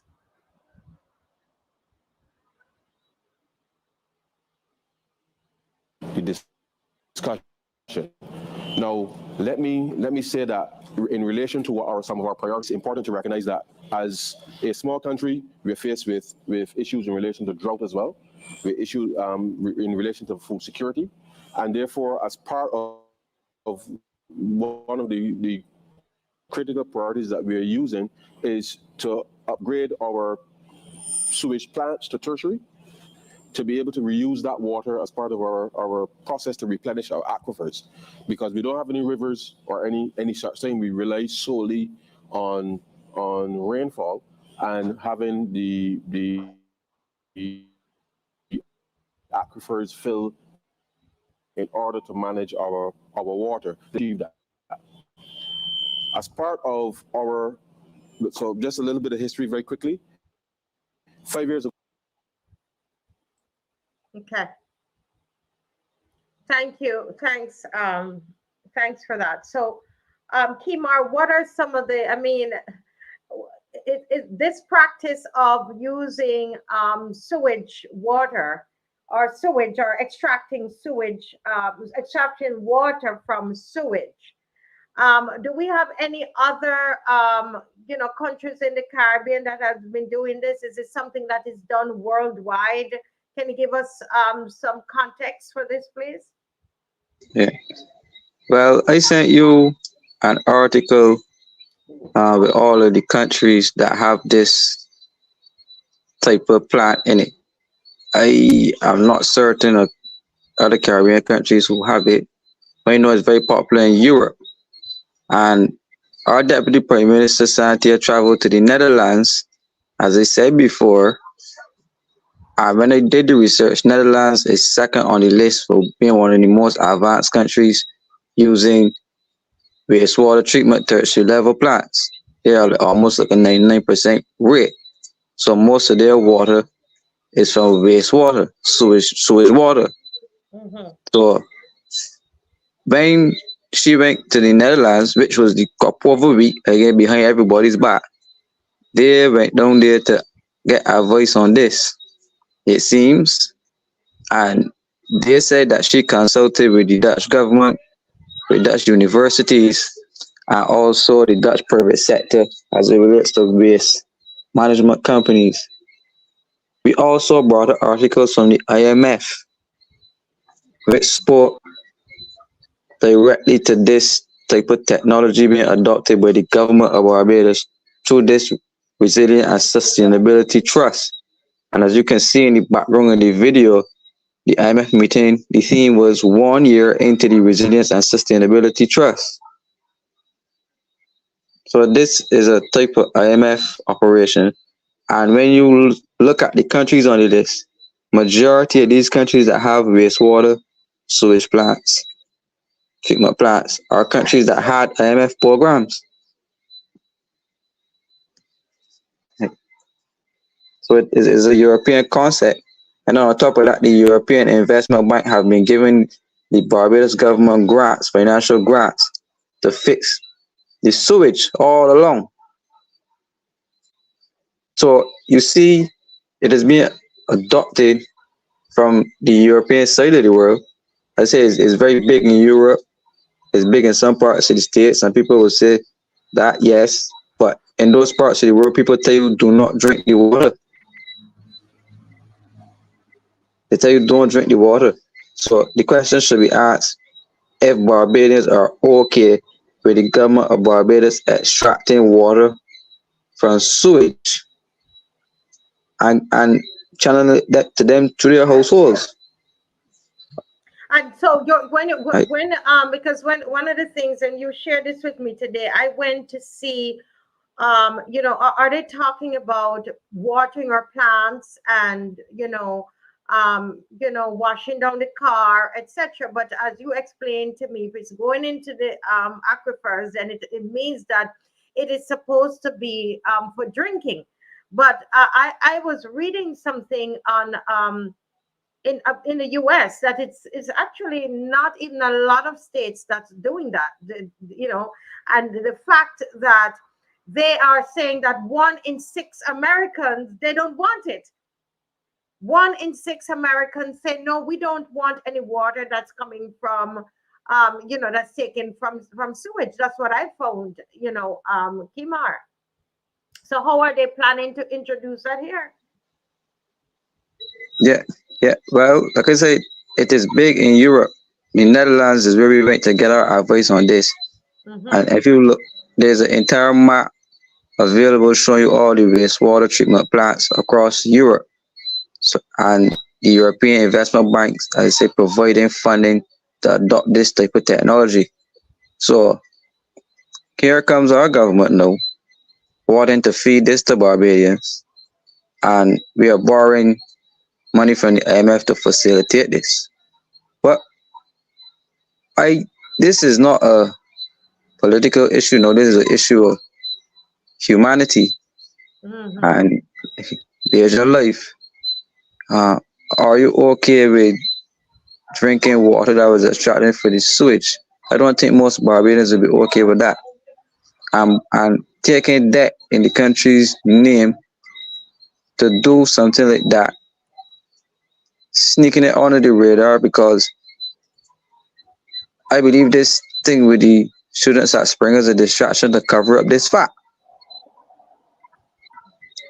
Because this is serious. Why would you go and use wastewater into the aquifers and there's no separation? The government of Barbados don't have the infrastructure in place to have a separation of the two, to know that this water could be used for just cleaning or wetting grass or whatever.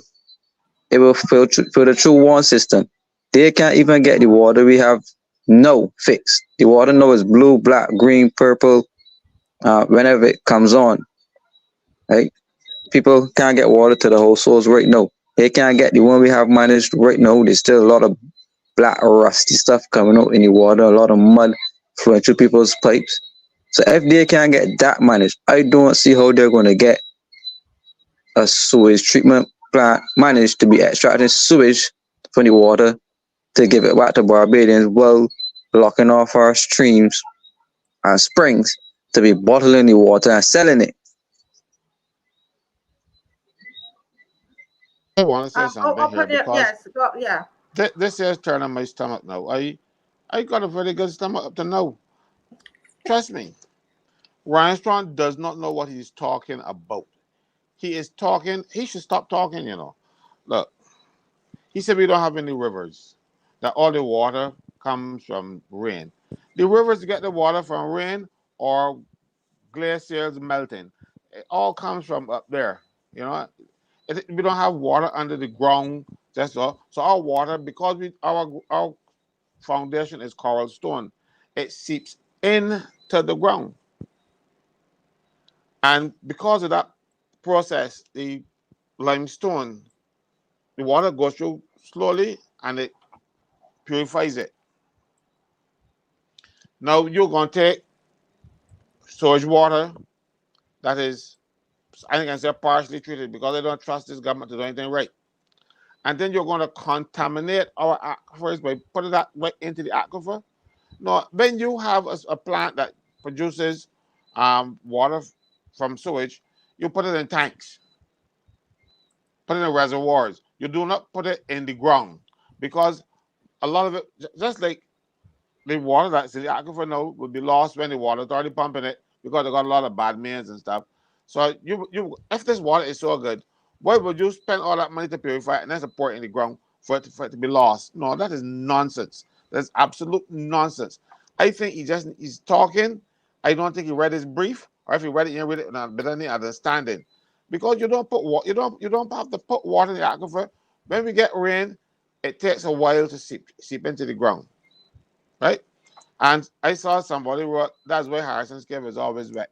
It ain't only Harrison's Cave. We got Coles Caves too that got water running through it all the time. Our rivers are not on the surface, they're under the ground. That's where we get our water from. So if they're going to pollute that, and of course, Kimar told us a couple of weeks ago how they're going to make the zone 1 area smaller. And that is why they want to get the sewage water, because after this, you can pollute more of the aquifer.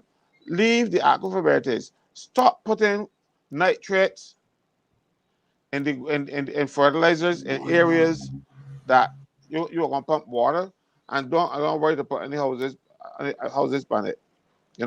We had, look, Neville is talking about springs again. When I was a boy, I come from Rock Hall, St. Thomas, and just up the road is Porry Spring. There's a Porry Spring Act, because that water should be captured for the people use them and to use, because it was people should drink it.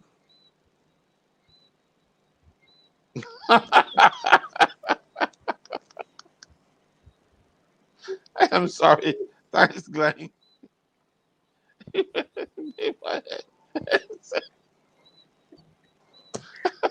We need some comic. No, when we think that when we think it could get worse, right?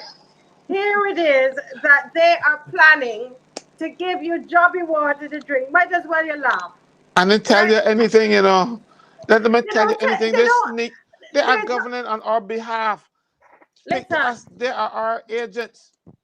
We something are the as principals. major. Come back and speak to the principals.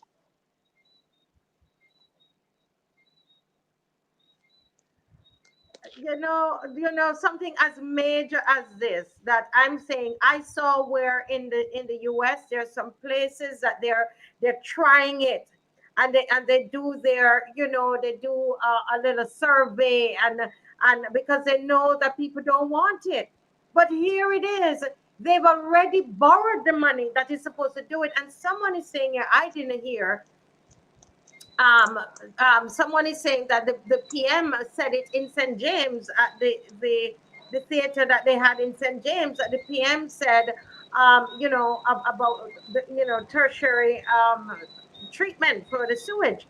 And then people said we come on the show and all we do is we criticize them. But when you're doing something like this, what we're saying first, you have not educated the people about it. When word get out there that they are using sewage water, what that is going to be, what you have not educated the people. We're looking at the countries, as Kimar said, that uses sewage water. The people don't drink the tap water. They don't drink they drink bottled water. Look, they feel because they keep talking all the time that we must drink it. You know, that's the only problem.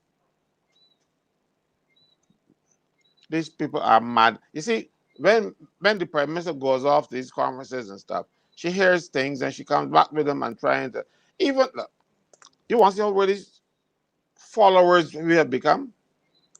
We had a place called Government House, remember? Where the Governor General used to live? It's not called State House. One of why it's called State House? Because every United States state has a state house. So we don't have a government house anymore. It isn't. It is state house. We are following everything. We just got another Everything that state they're street. doing. We are copying everything. We are copying the bad and the ridiculous. We are not copying any good things from them. No, we won't copy these fancy schools that she's talking about, because I heard her talking about it ever since. This is not something that comes from educational professionals. This is something that came from the prime minister, and the professionals are trying to work it in to satisfy her harebrained schemes. That is what this is all about. She travels, she hears about these things, and she want to come and implement them in Barbados. Not understanding our culture, not understanding. I mean, you don't understand very much, but she comes down here, but this is the last straw, because if you think you can give me I am not even bedding it. Kimar, I am not even bedding it. I don't want. Look. I Yeah, I'm remember. gonna say right here before you go on. Look, I received some information that to build a tertiary level sewage plant on the most expensive, top of the notch, would only cost $65 million in totality. But our government is seeking to borrow funds to build one for 300 million. Like, so we can research those figures if you think they might sound off, because when Can they you quote me repeat that for me? Repeat that for me. I need to write. to Repeat it for build me. to build a tertiary level treatment plant, Mm-hmm. wastewater plant, the maximum amount you'll be looking at is $65 million. Mm-hmm. But our government is quoting 300 million. So unless you're Consultancy talking fees. Barbados or US. The consultancy fees, Kimar. That's what it's all about. So this sewage. So do they have a timeline on which they're going to roll this thing out? Do you know, Kimar, so that we can start to bottle up our water? Yeah, well, they already they spot already definition what is going to happen, But I can't recall the date offhand right now. But they did speak to when they were looking to do it. Mm, wow. These are things that the government should put in a manifesto. You win a government, you win it based on a manifesto that you put out there for the people, and the people vote for your manifesto. That's how it works in England. When at the end of every election in England, the permanent secretaries in the various departments, they sit down with the manifesto and then they work on a plan for the ministers to see how you will get your manifesto implemented. Mm-hmm. No, they come up with a manifesto and they ignore it completely and come with all kind of definition swap drinking. I can't call the word here, but you mean sewage water. I can call it sewage now because that's the all kind of foolishness they come up with. They don't stick to their manifesto, so nobody knows what they're doing. They don't know what they're doing. But this is the last straw. You think you can get me drinking that? You're wrong. When I heard about it today, I said I can't wait for you to hear this. And what I noted in the U.S. is how, it's something new that the U.S. is actually trying, and they are it's like an experiment, and they are making sure they're polling their people, they're educating the people, and so on. But these here, they just feel that they could come and they could do whatever because they've already Kimar can correct me. They've already borrowed the money for it. But Kimar, continue. I know there's much more you want to say. Um, I want you to play the clip one more time so that the people can see and hear for themselves that there's not something that we just pull out to the ear. That this was actually said. This is what the Barbados Labour Party is intending to do to the people of Barbados after votes in the mid-30 love, which is to contaminate the drinking water. But I know something was definitely off because I started to see a lot of different bottled water brands, local bottled water brands popular in Barbados. Mm-hmm.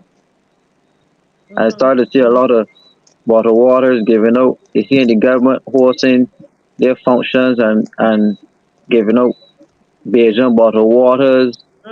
So Mm. I mean, this thing is looking a bit suspicious, you know. And if the government, or not if, but the government is bottling off the clean spring water to be sold for money, and the free water, and by the way, water authorities is after Barbadians right now. Uh, in trying to collect arrears on water bills because they know that they're about to be privatized, so they have to collect all arrears. And all arrears on water bills in Barbados total only $86 million, and the garbage and sewage tax makes $80 million a month. So in a month and a week, they could clear off all of the arrears from water bills for Barbadians by one month and a week collection of garbage and sewage tax, and allow Barbados to start fresh, but they won't do it. But what they will do is to go and put you in another US $3 million in debt to contaminate your drinking water and to ask you to drink sewage water.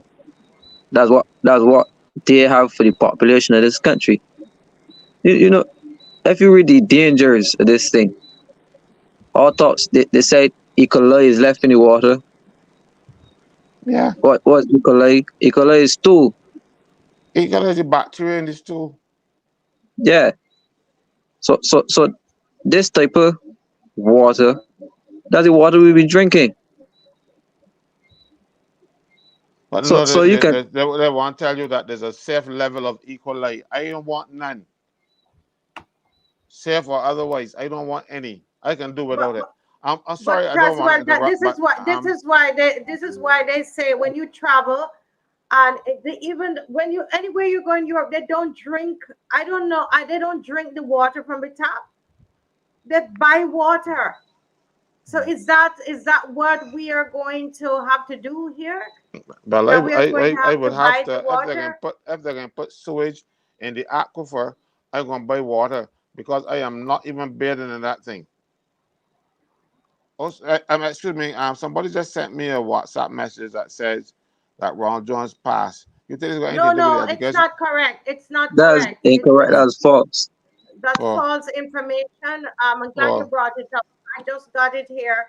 To because I checked it out and it's false. Ronald Jones, he wrote. okay. Let me tell you what he wrote. He says, "I am alive 4 minutes ago. I am alive and well in Jesus' name. Death comes to us all. My time has not yet come." Okay. Well, good. So, who's wicked person playing out these things? Because I was saying, well, Lord, Yeah. the education reform will kill him. And this is what happened. But you see, this is why we have to march. We have to get out there, guys. We have to get out there, make your presence be known, because they want to forget about us. You're planning such something so major. You've already taken the money to, they probably start the whole thing already, and we have not been consulted yet. It's in our bodies, right, Kimar? Because you were just talking But about some of the they, negative they, effects of it. they don't care about our bodies, or not. They won't try to force people to take those. You know what? Yeah. Kimar was telling us some of the dangers. Go ahead, Kimar, please. Yeah. So all types of disease. I mean, outbreak. So I mean, first, as Gato said, you force people to take the job. A lot of people just dropping out, dying suddenly. A lot of injuries from the job. Putting Barbadians at death doors. They coming back again when you want to put sewage in the drinking water. Putting the people again at death doors. So I think it's time the people rise up and remove the government because they're No, saying to us that they're willing to do anything to sweep the people off the face of this map. again, this is guinea pigs, Barbados guinea pigs. Because the people in Europe ain't getting it right, the people in the States ain't getting it right, so they want a control group. Barbados, again, this I'm a conspiracy theorist. If you call me, so that's your business. But this smells like that. We are here to work out this thing, and then we will tell the world. They see it works in Barbados, and no problem. But what will happen when the tourists hear that you come into Barbados and Barbados is giving you sewage water to drink? They ain't coming no more, Hmm. Somebody's asking here, who will ultimately control Barbados' water supply with all of this debt for nature swap, etc. Right? I spoke to the privatization of the Barbados Water Authority, and they said I was not being truthful about it. But Hmm. they passed legislative changes to fire the general manager, creating two other posts: chief executive officer, chief operations officer. They started to change the management structure of the water authority to make it into a statutory board and to create, and as I spoke to this, the alternative views to roll out the public-private partnership committee. So what that committee will do is to allow, and they set it up through the same Green Climate Fund and the Green Bank Initiative, the IMF, the World Bank, the Rockefellers, and they're setting it up to become an internationally controlled institution through debt. So they are setting up the water authority, and eventually they will have to list it to be selling shares and all of that in it.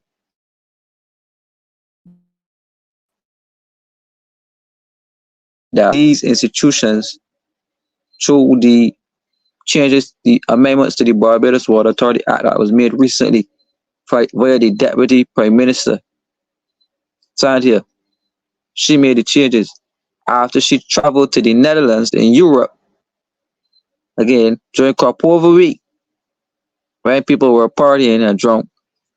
And I told Barbadians to be vigilant then about this situation. And it is showing its ugly head what advice she would have received from them to come here to make changes. And if you look further in the legislation, that's where they're trying to block out these sub wells and stop the people from owning sub wells and to hook all the entire country onto septic tanks. So you will have a new septic industry so that you will have enough sewage flowing or sewage and wastewater flowing to extract it to put it back into the system. So that's why they're trying to cut off the use of these wells and set up this type of industries and position entrepreneurs. Because if I watched that entire thing and you listen, and Restaurant said that the government is seeking to mobilize climate funds and climate financing via private sector mobilization. So that just simply means that they're gonna call in a couple of their friends to set up companies to get them contracts to help do whatever they want to do. Like, so after all of that, you will end up with a private water company, probably from Europe, with a local entrepreneur who has the money, and they will be owning management rights and shares along with the NAS. The NAS will also own some of the shares as well. And the government will say that they want to move the institution off budget.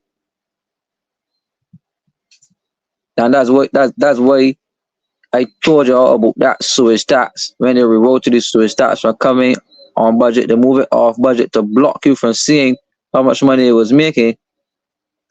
And the plan is to move the entire water authority off budget, so it will be cut from central government funding, and it will not be funded directly by debt from international financial institutions, and increase levies and increase water rates on the people. So that's what this is being set up for. So the government is moving ahead with it, speedily ahead with it, because it is connected to the IMF program and the state-owned reform program, the changes at the NAS, right? All of this is connected into this resilience and sustainability trust plan that Rashawn is so glossingly here speaking about. But this is essentially the plan which will destroy the people of Barbados, financially, economically, mentally, everything. And our health. Someone is saying here that they live in Calgary. I'm looking for the comment, and that they buy spring water here in Calgary to drink and to cook with. So here we already have springs, but what we're going to do, we're going to extract water from the sewage, put it in the aquifers that goes into our taps. Online they say from toilet to tap, right? And we're going to follow these countries.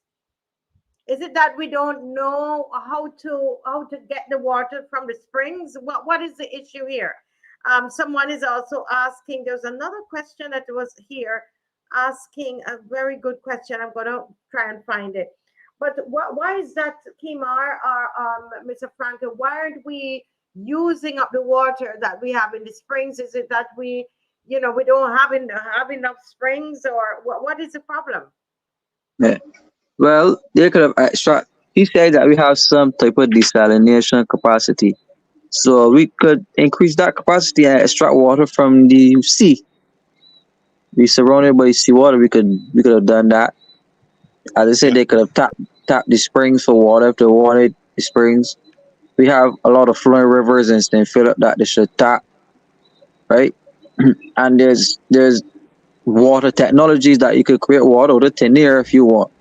So you skip past every logical source or possible source of natural free-flowing God-given water to recycle sewage water for people to drink, right? So when you look further into the amendments to the act, the restricted access to Barbadians, like as I said, cutting off the standpipes, they're restricting access to the same springs now. All of those clauses in legislation. Again, if you have water on your land, you can't drill any wells or drill any holes that extract that water. So they're locking off and centralizing central control over all of the water streams and waterways of the country, right? Mm, And restricting people access and use of this water without government permission. mm. But I mean, people would say, well, other countries in the world, this is what they do. I can hear them now because we try to be like everybody else, but I think the part of it that they are not they forget is that those countries, they did a lot of polling of their people, a lot of educating of their people. People came and they understood that that is what they were doing, right? And they don't drink that water. Now we are able to go to our tap. That's one of the big features of Barbados. This is why I say they are governing, but they're out of touch. One of the big features of Barbados is that you can go to the tap and you can get your water. Those who choose to drink bottled water can drink bottled water, but if you drink it from the tap, you won't get sick. But a lot of these other places, then you go and drink that water, you might get sick. That's why in Calgary, the gentleman is saying we buy spring water to cook and to drink. Is that so? We need to understand. You understand what I'm saying, Kimar? Let us understand what it is you're doing so we can make a decision on it for ourselves because it's going in our bodies. Yeah, but Marcia, we're not even gonna have the option of going to the spring because they're restricting use of the spring. So just know they're gonna lock off all the access to all of the Pori Spring, the pothole spring where you could go and get water or have a bath. All of that, they're gonna cut off all of access to the public to those ways. So you will not have a choice but to. And there's the thing, so many Barbadians use that water. They can't afford to buy bottled water. Trust me, people cannot afford to be buying cases of bottled water to drink. So many Barbadians live on that water. And when you go and you put sewage in it, you actually stop so many families in Barbados from having a drink of water when the days come. And it's hot place.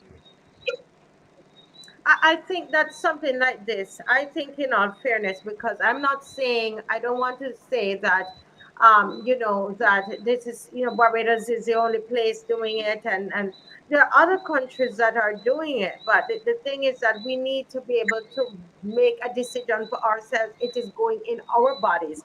They can't sit down, somewhere and make this decision. Someone is saying, Mr. Franklin, that the PM made mention of this last Sunday at the St. James meeting.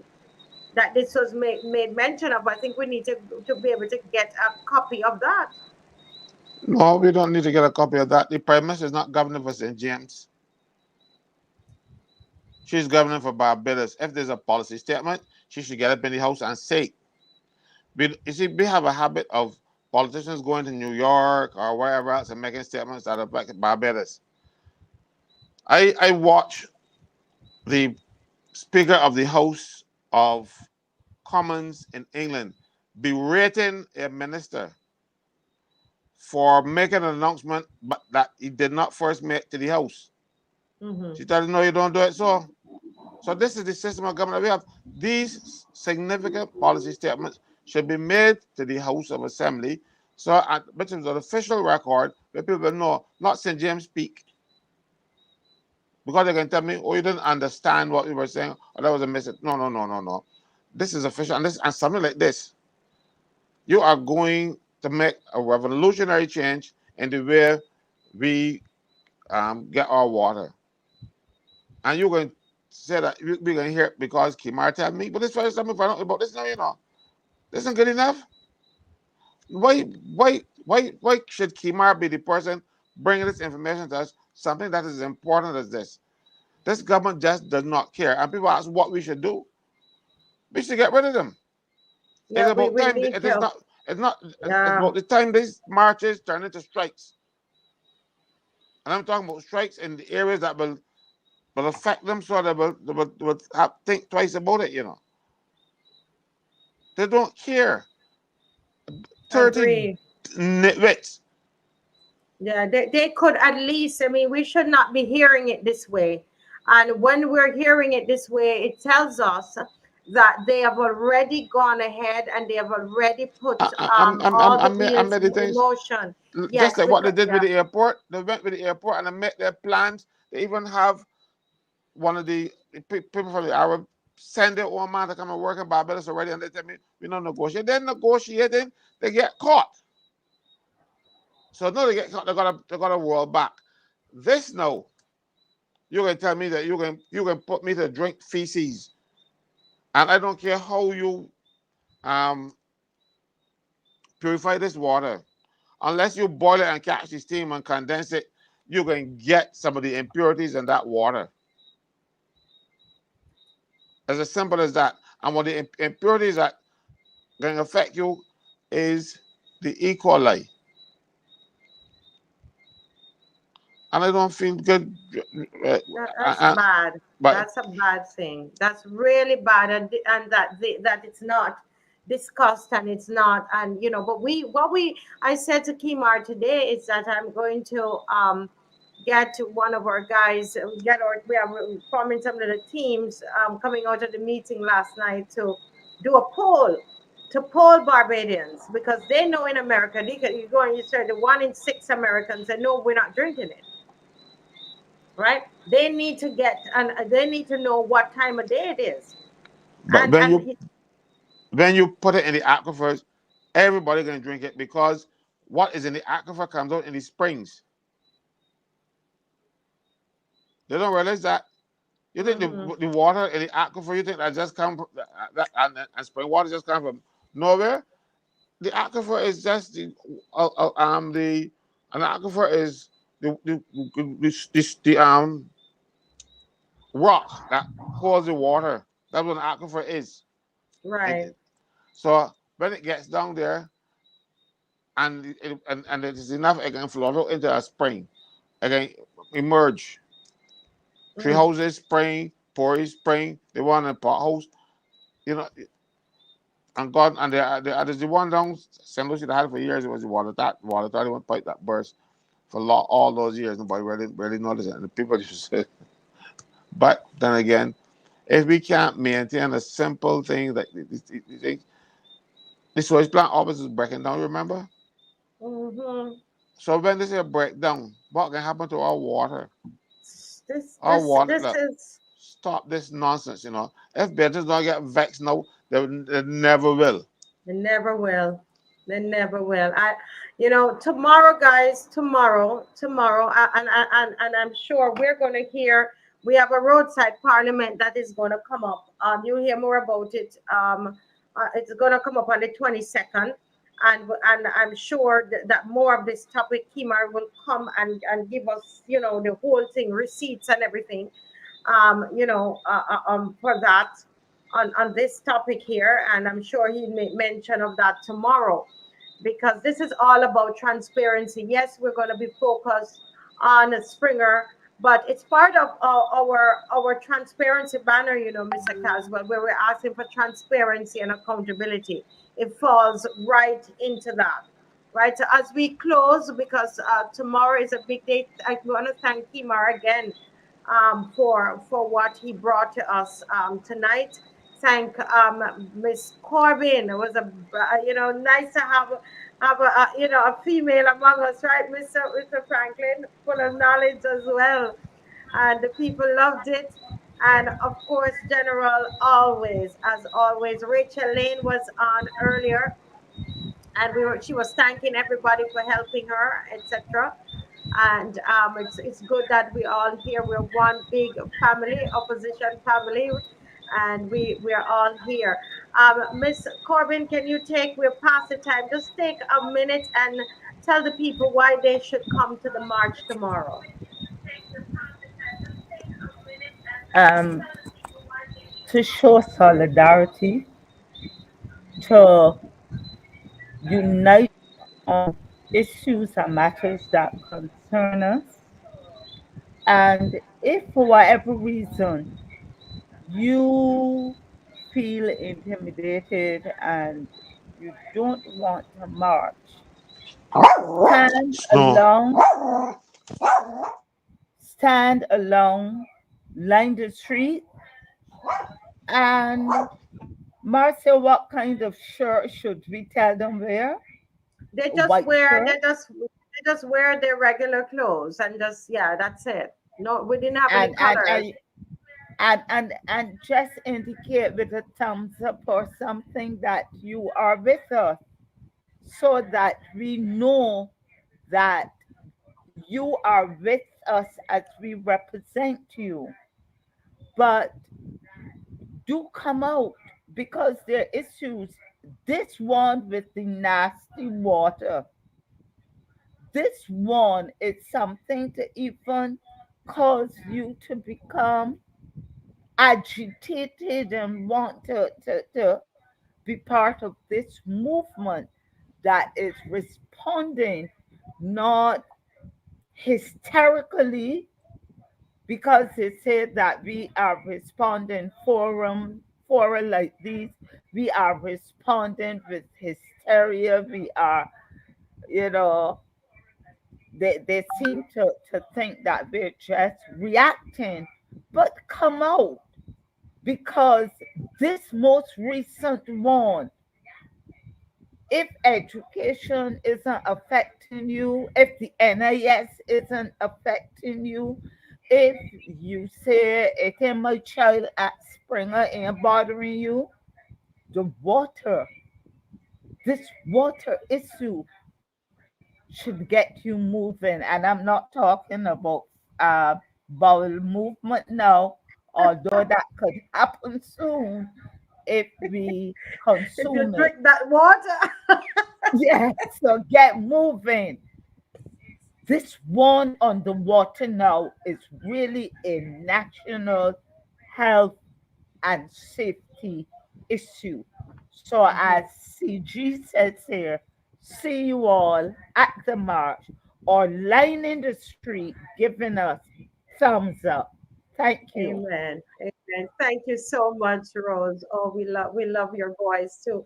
Go ahead, Kimar, the little researcher among us. God bless you. Oh, God bless bless you, him, Lord. Kimar.